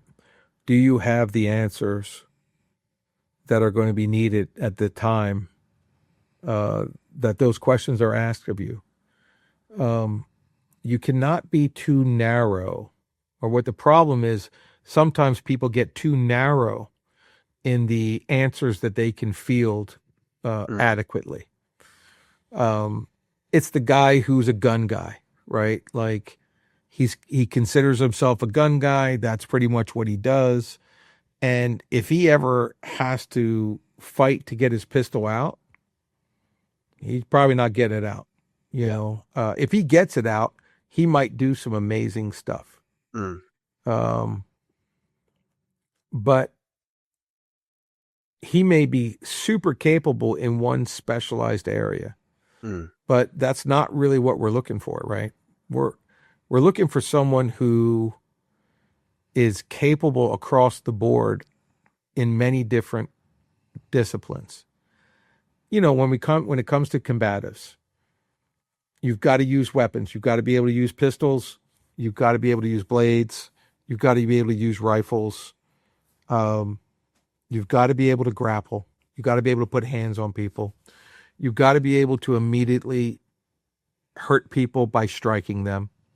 Elbows, kicks, strikes. You've got to be able to choke people out. You've got to be able to break limbs.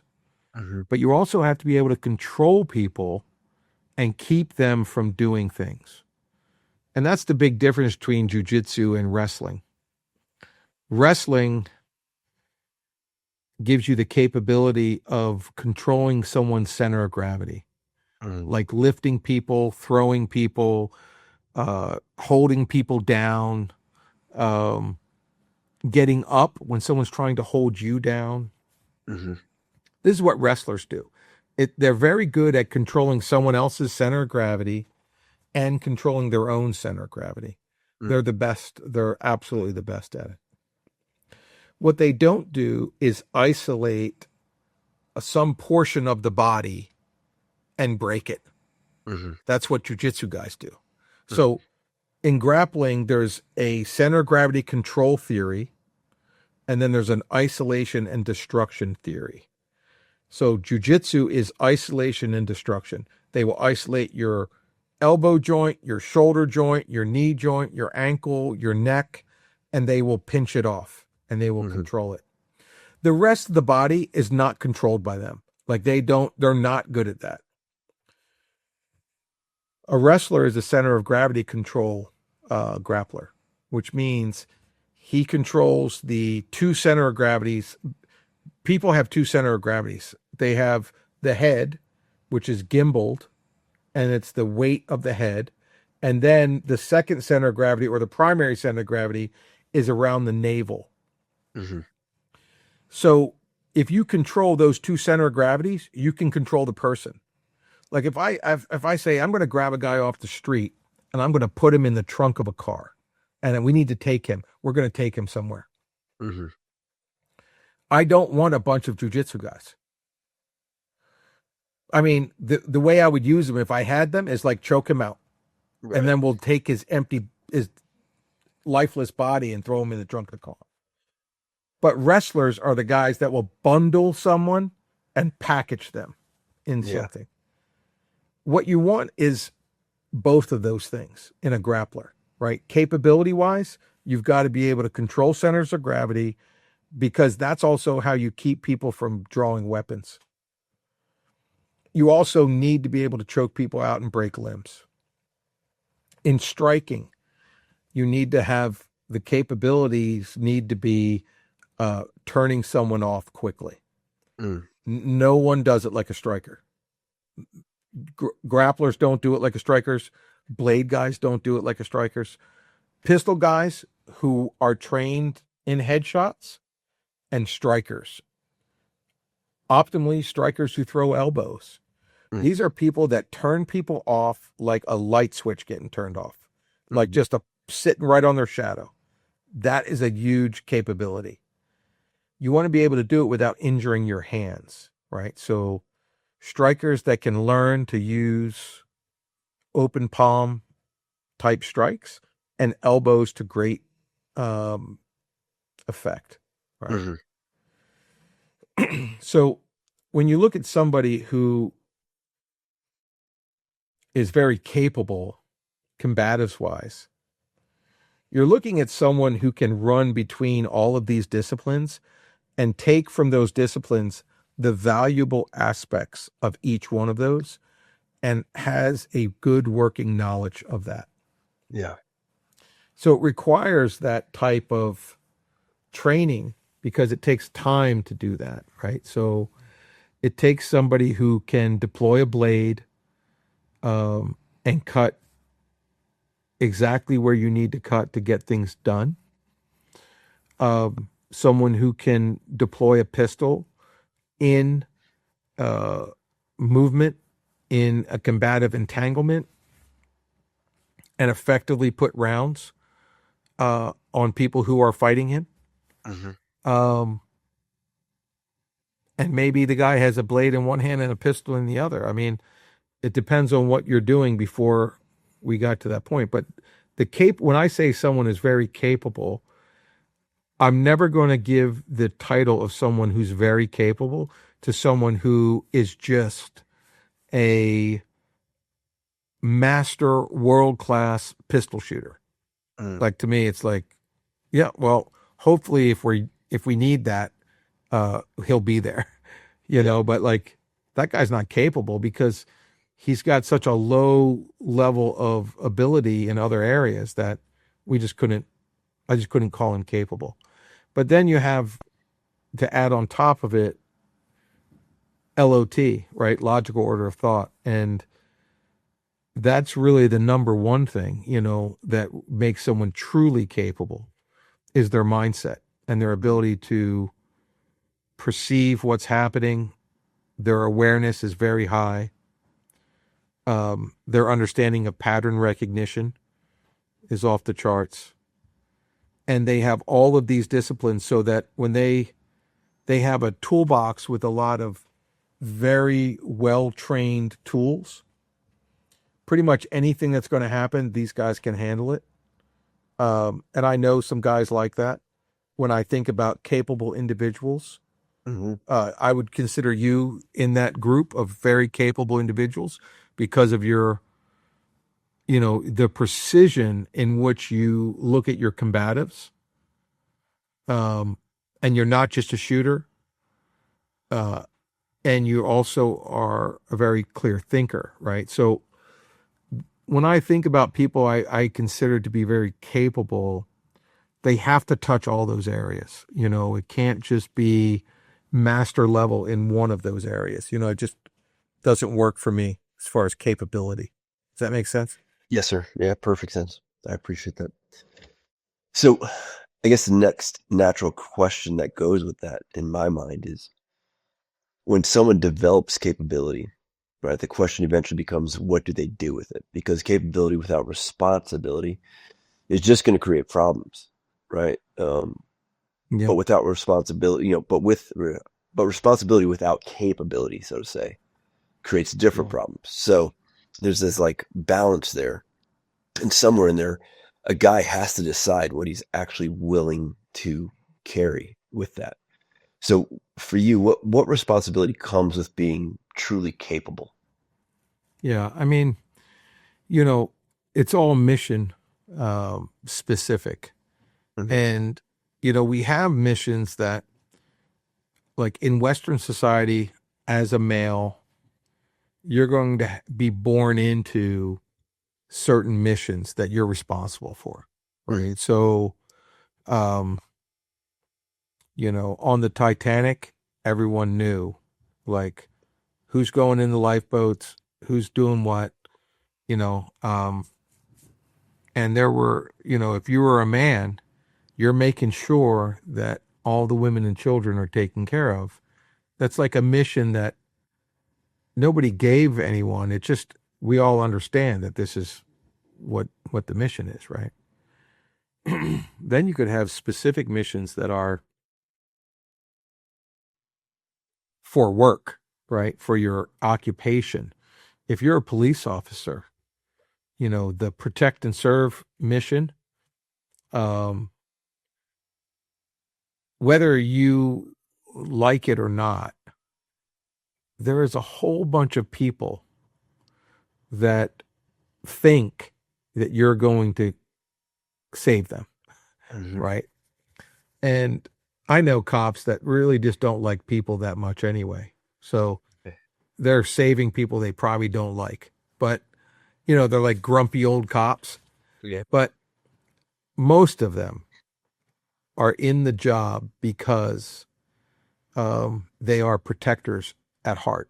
You know, they are guys who want to do that job, and they look at it as, so they take their mission as a man and expand it out to like their whole community. Where your mission as a man really is your family, right? Your kids, your wife, your home. Although most of us will naturally expand it out. But police officers do it as part of their job, right? So, you know, what they need to be able to do and how they look at their own training should be based on that mission. And, you know, but I have conversations with guys all the time. I'm like, hey, you carry a gun for a living. How much time do you spend with it? And they, a lot of those guys will, you know, they'll argue that, yeah, I've been a cop for 10 years. I've never drawn my gun. So like, what are you talking about? You know? And okay, but you still, can you come to work without your gun? Why not? You know, like you have to have it with you. So, but the thing is, but most of the cops that we train, we don't train just all cops. We train cops that are looking for training. So what happens is you automatically get those guys who they're about being more capable for their job. You know? And so that's, you know, you see that with military guys that are going down range, they know they're going to face the enemy. So for them, being capable is something that is they think about it all the time. They're constantly focused on it, because they know the consequences of them not being capable will really let down other guys on the team, you know, that the guy standing next to them. They don't want to let them down. So they want to maintain that capability because, once again, their mission as their, you know, as a soldier, you know. So Yeah. This episode of the AHT podcast is brought to you by Attorneys on Retainer. At AHT, in our defensive and our combatives courses, we often talk about the three components of responsible preparation and decision-making in relation to the use of deadly force in defense of human life. It's the moral component, it's the tactical component, and it's the legal component. Most responsibly armed citizens spend the majority of their time thinking about the tactical component while neglecting the understanding of the legalities that follow such an encounter. And the truth is, if you're ever forced to defend yourself or someone you love from such a scenario, the situation doesn't simply end once the threat's been neutralized. There are a myriad of potential consequences that follow critical incidents, and those realities should be considered long before the conflict ever occurs. So what should essentially be a post-fight consideration quickly becomes a pre-fight or an intra-fight consideration. And the problem with that is simply this. It ties up bandwidth. It makes you slow to make a good decision and or fast to make a bad decision. Real preparation is about minimizing any uncertainties before you're ever placed in a position where you need to make decisions under stress. And that's why we've partnered with Attorneys on Retainer.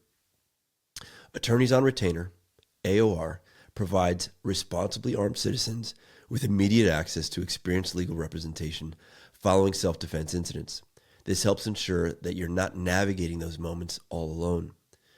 Because just like any other life-saving preparedness equipment or protocols, it's far better to have it and not need it than need it and not have it. So, to learn more, visit attorneysonretainer.us and use our code AHT to save $25 on your membership. How would you say someone that's on the training path, especially the young guys, how would you say they can discern whether they're becoming more responsible instead of just dangerous? Yeah. I mean, the big thing is becoming aware of what's going to be asked of you and what are all of the things that are going to be asked of you within this mission set. So whatever it is that you're going to do, when you're young, there are so many hard skills that need to be brought on board. And young guys are very good at learning hard skills. Like they're ready to be wired in and learn those things. So a lot of times they spend time doing that, right? Hopefully along the way, they understand how to be wise with the decisions that they make so that they become more capable in reality. Like, so capable as in, like, dangerous people are capable, but they're not capable within the boundaries that are going to work long term, right? So it's like the capability of a pistol is different than the capability of a hand grenade, right? A hand grenade goes off and will just like blow people up we put shrapnel in people all around you. And there are people like hand grenades. There are people who are just like hand grenades. Like they're dangerous, but I don't really want them around, even though they're capable.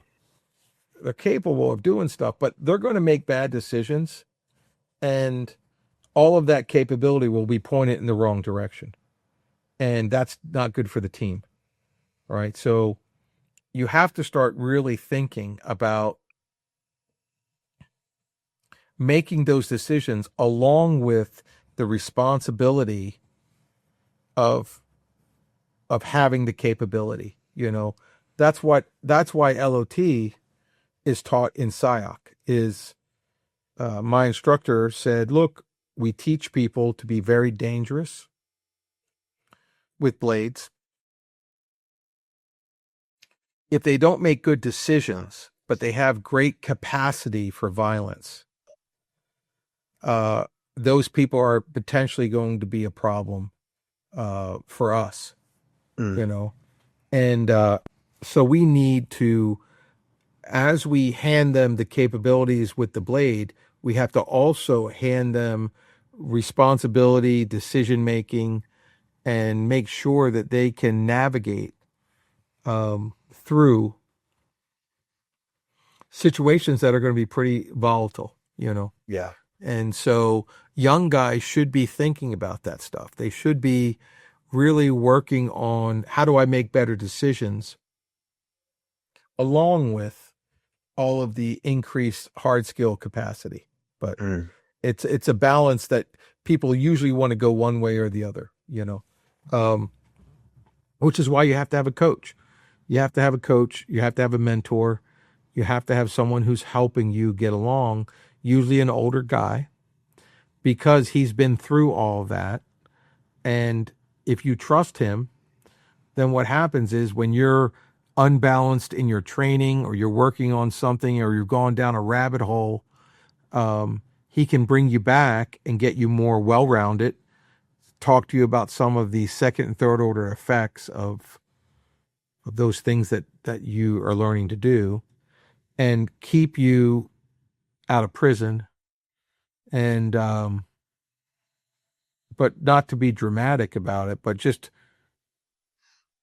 there's a lot of capability for bad consequences when you start learning all this stuff. So it's a real thing that it needs to be looked at for someone to be responsible Yeah. and not just dangerous, you know? Yeah, I think there's a balance there that's obviously, what you're noting. That balance is critical, especially when we're Yeah, raising young men, our sons, right? Our absolutely. brothers. Yep. So, on one of the things you often discuss with us by the fire or at the dinner table is pressure, right? Mm-hmm. I remember one of the first times training with you, you were calling out, you were saying, steady pressure, steady pressure. Steady And pressure. yeah, the pressure has a way of quickly exposing things, right? Skills, thinking, emotions, standards, and usually like whatever isn't real, solidified, starts to fall apart. And I'm curious as to Yeah. how, you come to understand pressure over time. What does pressure reveal about people faster than anything else, in your opinion? Yeah. The thing is, the term steady pressure is one used by a good friend of mine. And it's his way of getting people to break enemies with steady pressure. Mm-hmm. Because most people will eventually fold as long as there's a steady pressure being applied. They will reach a limit, and everyone has a limit to pressure. We all have it, and I'm an old man now, and so my physical limits are different than when I was young. We have to constantly be aware of that, what pressure will do and how you will yield to pressure. What will give out first? What is the part of you, whether it's emotional or mental or physical, what's the part that cracks? Where does it happen, right? Mm. I knew when I was wrestling, I could feel someone who was going to be pinned. Everyone who's pinned, or I would say 99.9% of wrestlers who are pinned because they gave up, Mm. you know? And a lot of people don't want to say that. They want to say, oh, there's nothing he could have done, whatever. I can feel it. I can feel them physically break, or I can feel the physical manifestation of them breaking to the pressure I'm putting on them. And they put their shoulders down. They allow their shoulders to be put down. I think there's a good number of people in fights, fist fights. They turn their back. They go standing fetal position. The pressure is too much for them. What should be understood is everyone has a certain level of pressure that will break them. Mm-hmm. Everyone. The toughest guy you've ever seen, there is a certain amount of pressure that will break him. The question is, can you, as his enemy, put him under that pressure? Can you develop that much pressure in order to break him? We constantly want to pressure ourselves in training because as we train under a certain amount of pressure, we harden ourselves, and we desensitize ourselves to that level of pressure. So what happens is, if we can train hard enough, we will train so hard that the guy that we're fighting will not be able to develop enough pressure to break us. Mm. And if we can pressure each other in that way, we can make ourselves not invincible, because there's always a level of pressure that will break us, but practically invincible to this next opponent, whoever it is. Mm. because he can't deliver enough pressure to break us, even though we are all breakable. But so we try to put ourselves under pressure so that we make ourselves invincible to that next opponent. Injury, mental stress, emotional stress, things like that will weaken the armor that we have against that pressure that can be put on us. But, the big thing is, if you're familiar with Master Chim, Mm-hmm. he has a saying, pressure to power, Mm-hmm. meaning although most people avoid pressure in their lives, they try to avoid pressure. Someone who really wants to be strong will seek pressure in order to become more powerful. And so pressure to power Mm-hmm. is his one of his mottos or taglines. And I think it is at the very core of what all training is. All training, we are looking for pressure. But you can put too much pressure on someone where it doesn't actually help them, because it's too much pressure too fast. There's a golden window of pressure, which is, you're going to give effort above, say, 80 to 85%. Somewhere above that line, but below 100%, is where you want to be with pressure all the time. All the time, when you're training, you want to be in that zone, that pressurized zone. That pressurized zone of 85 to 100% is where you want to live. Mm. And that's where real gain is made. Below 85% or below 80%, somewhere in there, there's not enough adaptation of the person to the stress. It's not the stress. It does not make us adapt. Over 100%, we adapt in an improper way, meaning we fail.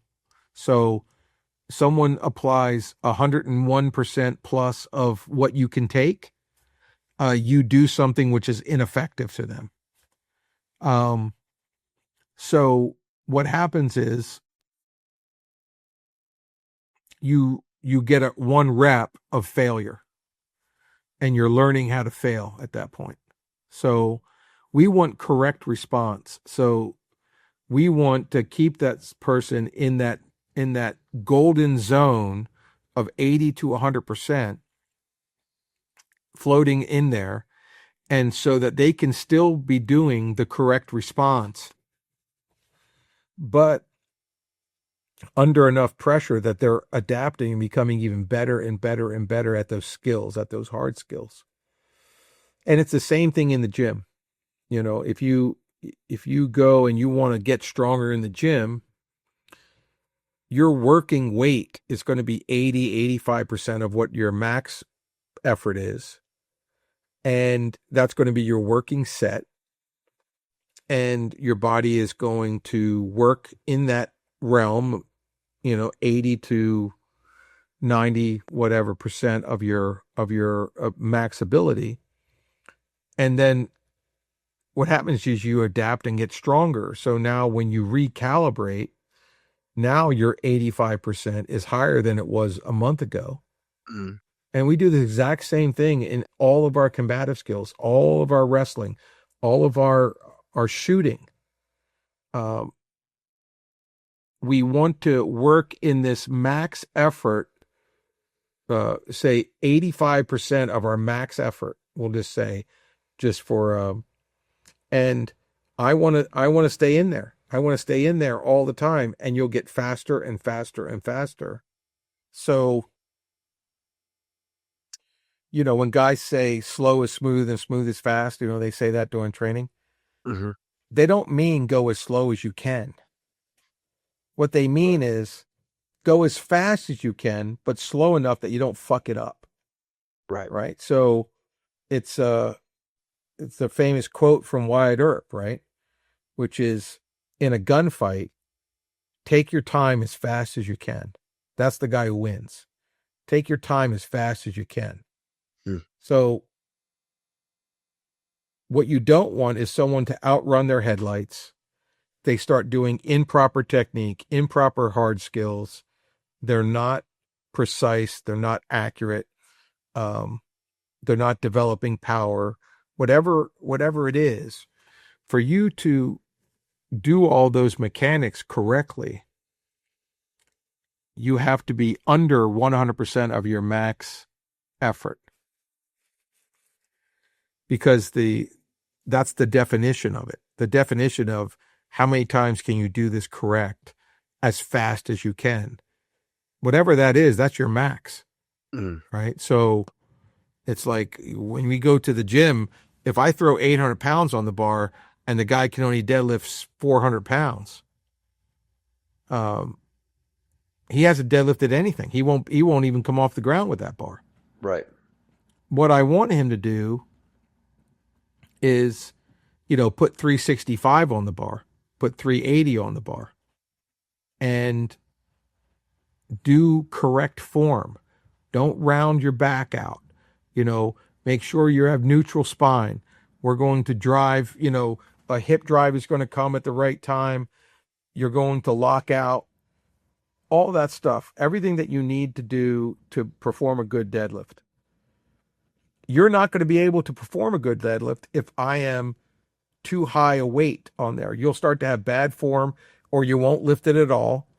And if it's too light a weight, we won't test your form. We won't put any kind of pressure on it, right? So we need to test your form, but I don't want your form to break. I want you to have proper form. When you throw punches, when you use a blade, I want you to be accurate. When you shoot, I want you to hit your target. But I want you to hit your target as fast as you can do it. So, you know, we're constantly modulating and keeping ourselves in that pressurized situation that is correct form, proper application, good mechanics, but inside that 80 to 100% max effort. That's how I look at it. But What would you say? What do you think, rather, causes men to avoid pressure?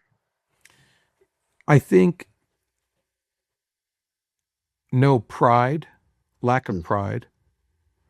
I think a society, if you have a leisure-based society, if your society is leisure-based, in other words, if all the people that you see successful are successful because they don't have to work, like if that's what success means to you, they get everything, they have, you know, maids and butlers, and they sit on their yacht and they don't, you know what I mean? If that is what success looks to you, if that's what it looks like, then you're in a leisure-based society, because the currency is somebody who doesn't have to work anymore.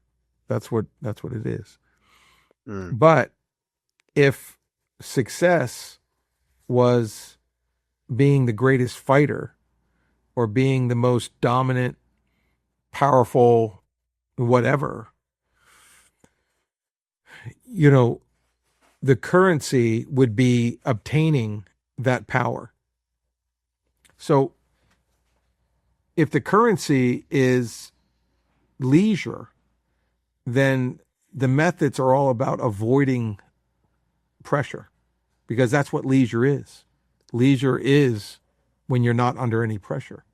But if it was, I need to be the best, you know, warrior, the only way I can become the best warrior is to find as much pressure as I can along the way that doesn't break me, but builds me.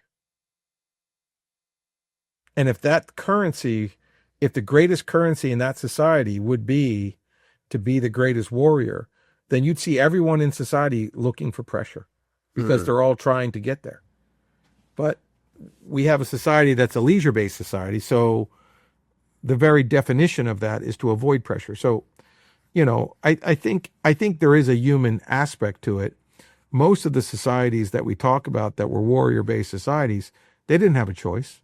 Yeah. It's not like, well, they could have been, but I mean, if you could look at Rome, when Rome collapsed, they went into a leisure-based society from a warrior-based society, hundreds and hundreds of years before that. But if you look at Sparta, I mean, they had to fight. They made a currency out of it for their society, but they had no choice. If they didn't, they wouldn't exist. Right. Nowadays, we have enough excess that people don't need to fight the same way as they did.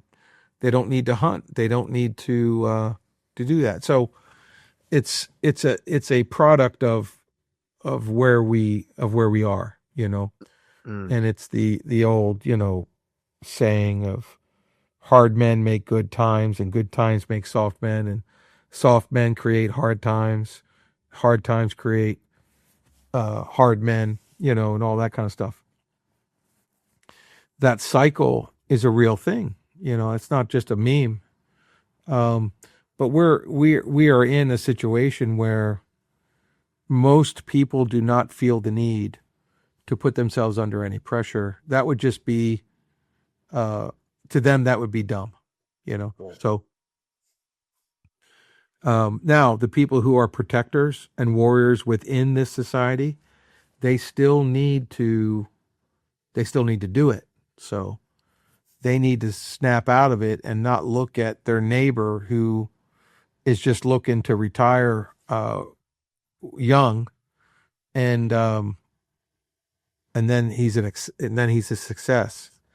What he needs to do is make his own path, depending on his mission.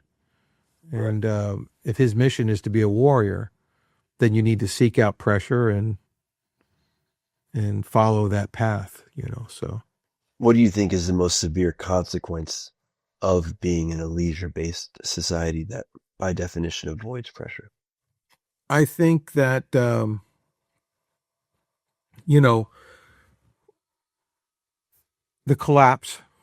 complete collapse of the society, Yeah. And, I do believe that we start out in a might-based society where the currency of that society is whoever can fight the best. It's full of warlords and strong men, and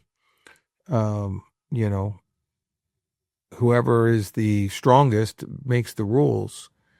And I think there's a certain inutility to that type of society that naturally unfolds into an honor-based society, because the inutility of the might-based society is a lot of wasteful killing of people who are strong and people who can work and people who can hunt and all that, because those societies typically also are fighting nature, winter's coming, etc. Outside villages or tribes that are not within the ecosystem all the time, but outside enemies, So if two tribes are next to each other and they wear each other down every spring and summer in the fighting months, when winter comes, they both starve to death. Or a roving bandits come in and kill both of them. And so I think naturally they go, hey, let's stop fighting each other, and I want to hunt this area here. You want good water, which we have here. And let's just we'll make an alliance. We'll back it up with swords. So if you fuck around, you're going to find out. But the thing is, there's no sense us killing off all of our strongest warriors when we could both just by you give me your word that I'm going to be able to hunt these areas, and I give you my word that you're going to be able to have access to the river and or whatever it is, and we'll make it work that way, and we'll both grow, and it'll be good. Now, that honor is backed up with might, but we're going to be basing stuff on honor now, not fighting. That society is it naturally comes from a might-based society, because that is an obvious way forward, right? Right. The thing that happens from a honor-based society is all of the people that make the pacts, the rules, they make the treaties. They're the people who have the power, the ability to make these pacts, these treaties. These are the people who have honor. They have house names. They have reputation that comes with the name that's on their house. And the average person in that society does not have currency like the people who are the wielders of honor. And so the natural evolution of that society is for everyone to have some sense of honor, everyone to have the ability to be looked at with dignity and stuff like that. So the natural evolution of an honor-based society is a legal-based society. So the legal-based society gives dignity, and everyone is a human being, and everyone's treated as a human being, and that is the natural evolution. Now, not all societies, there are people that will try to keep the society might-based. They will, against their betterment, try to keep everything with warlords and fighting, and that's how they want it to go. There are honor-based societies that don't want to give dignity to everyone, and will fight the legal-based human dignity society, where the currency is just being a human being, and everyone has a sense of honor in that regard. So the natural evolution of a legal-based society is a victim-based society, because people now in a might-based society, it was you were who you were because you were strong. Right. In an honor-based society, it was your name of your house, your father, your father's father, and it was the deeds that you had done that put you here. In other words, there was actual physical accomplishments that your family made, or you could lose honor by not doing those things, right? All of the societies that were built during dueling, when duels were something that happened, that was all honor-based. That's an honor-based society. You have to fight. When someone calls you a liar, you have to fight, because the currency in this society is honor. So if someone takes that away from you or calls it into question, you lose all of your standing, all of your power in that society. It essentially is lost if you don't fight them. Right. So, but when you get into legal-based societies, they get rid of dueling. They get rid of all that stuff. And now you're a human being, so you have an automatic currency and dignity, and the law will protect you, and everyone will be protected the same under the law, except if you're a criminal, and then that's how you lose your currency in this society. The natural evolution is, well, how do I get even more currency in a legal-based society? I want more than just being a human being. I need to be a special human being that's given a special allotment according to the law. And that's only if you're a victim. If you're a victim, then you get extra special treatment. So once you get into a real legal-based society, everyone, well, not everyone, there are some people who are still based in honor, but a lot of people will look for, well, how do I use this legal-based society to get more than the guy next to me? And so it's not going to be like in a might-based society. It would be more warriors, better training, better weapons. In an honor-based society, it would be the political aspect of that, and basically promoting your family's name. But in a legal-based society, it's going to be finding some special allotment for you based on some kind of aggrievement that you have, some kind of grievance, some type of, hey, I need special treatment under the law because of this. Okay. You have a bunch of people trying to get that even though they don't have anything wrong with them. So I need to get identified in this society to become, so now I'm trying to get weaker. I'm trying to appear weaker so that I can get special treatment. Where in a might-based society, I'm trying to become stronger in order to get special treatment. So we're now to the point where we're in a victim-based society. And a victim-based society is constantly looking to get weaker and weaker than the guy next to you. And if I could have one thing wrong with me, that's fine. But if I have two things wrong with me, then I'm even more handicapped and I'm even better off, right? Because I'll get special treatment at that point. Well, what happens to that society? What's the next society? If we go might, honor, legal, victim, what is the next society after victim? It's might. That's what. So you get there, everyone tries to be weaker and weaker. They try to be more fucked up and more affected, and they try to lower so they get more benefits. But soon what happens is someone comes in and starts taking people's heads. Right. And society collapses, and then guess what? Whoever's the strongest will make the rules now. And then that killing will go on, and there'll be a whole bunch of nasty bullshit going on until someone's like, hey, there's a lot of inutility to all this extra killing.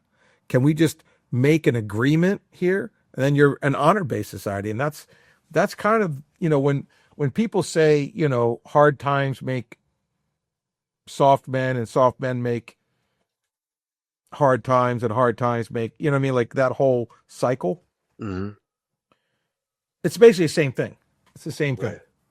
So, we're going through that right now, and we could try to stop it from happening, but I'm not sure that that's possible. It might just be, look, this is the natural way it progresses. People are going to have a lot of resources that they don't have to work for. They're going to walk into their house and hit the light switch and the lights come on. They got hot and cold running water coming out of their spigots, and they get food anytime they want. You're telling me you're going to find a way to keep all of them strong with the lack of pressure that they have? I mean, I think we can artificially try to do that, but I'm not sure. I'm not sure it's possible. So it might be just the way it goes, man, Yeah. And that might be where we are. But while we're here, we can individually put pressure on each other as a tribe. We can fight against the leisure-based society or victim society, we can uphold the warrior mindset, even though we don't have a warrior society, but we can study warrior societies of old and say, well, what did they do when it came to dealing with fear or dealing with death or training or, growing up and being a man, like we can look at them and go, well, this is how they did it. Even though our society's a little different, we can still aspire to that, so I think that's what we do, Yeah. It's a vicious cycle. Yeah. We've covered a lot. Capability, responsibility, pressure. And I think what stands out through all of what we've discussed is that becoming truly capable is about a lot more than just skill. So I'll leave you with just one final question. If you could leave the men listening with one thing they absolutely need to understand about capability and responsibility and the kind of man required to carry both well, what would it be? The number one thing would be find your tribe, find mentors. No one does this alone. It is never a solo act. Nothing that you will ever do in your life that's worth doing is going to be done by yourself. It will take mentors and tribesmen and assistants in training and in doing. If you find yourself alone, if you find yourself and you say, I don't really know if I have a tribe, or maybe you're somebody who's like, doesn't think he needs it. I assure you, you are wrong. But do not take tribe up like a lot of people who are just join a gang or a very toxic tribal situation. You evaluate your mentors and the people that you want to train with very carefully, but get yourself a tribe. It is crucial for your growth. And also, when you're old like me, what are you going to do? You got to pass it down to somebody. You have to train some young fighters, some guys who can get after it still. And if you don't have a tribe, then you're not going to have anyone to train, Yeah. Tuhon, I appreciate you making the time to do this with me. I think it's a very powerful conversation. I think what stands out to me most after listening to all this with you answering is just how much depth exists beneath the idea of capability once you remove the concept and understanding of ego, performance, and an image from the equation. So, as you noted, like real capability demands responsibility. It demands control. It demands standards, and over enough time, under pressure, the right pressure, it shapes the kind of men that someone wants to become genuinely. So, again, thank you for your time, your perspective, and your willingness to just share all this with us. Tuhon, if there's the guys listening, that want to connect with your work, they want to jump into some of the open enrollment stuff I've seen you now doing with STG. Where's the best place that you would direct them for doing that? The Sayoc Tactical Group website, sayoctacticalgroup.com. We have guys who are doing a good job managing it, calendars, putting up classes, what's available to the public. We used to pretty much only train law enforcement and military. And we've decided to open it up to anyone who wants to improve in their capabilities in certain areas that we can help with. So we are doing more work with public classes now. So, and the calendar is on the website. So I think that would be, and looking up Sayoc in general, Sayoc.com, for training. And there's Sayoc schools in different cities across the country and in Europe. So. Either one. Yeah, I'll make sure we note all of that in the show notes. That way they can connect. So for everyone listening, we appreciate you guys being here. Tuhon, thank you again. We'll see you all on the next episode. Stay dangerous.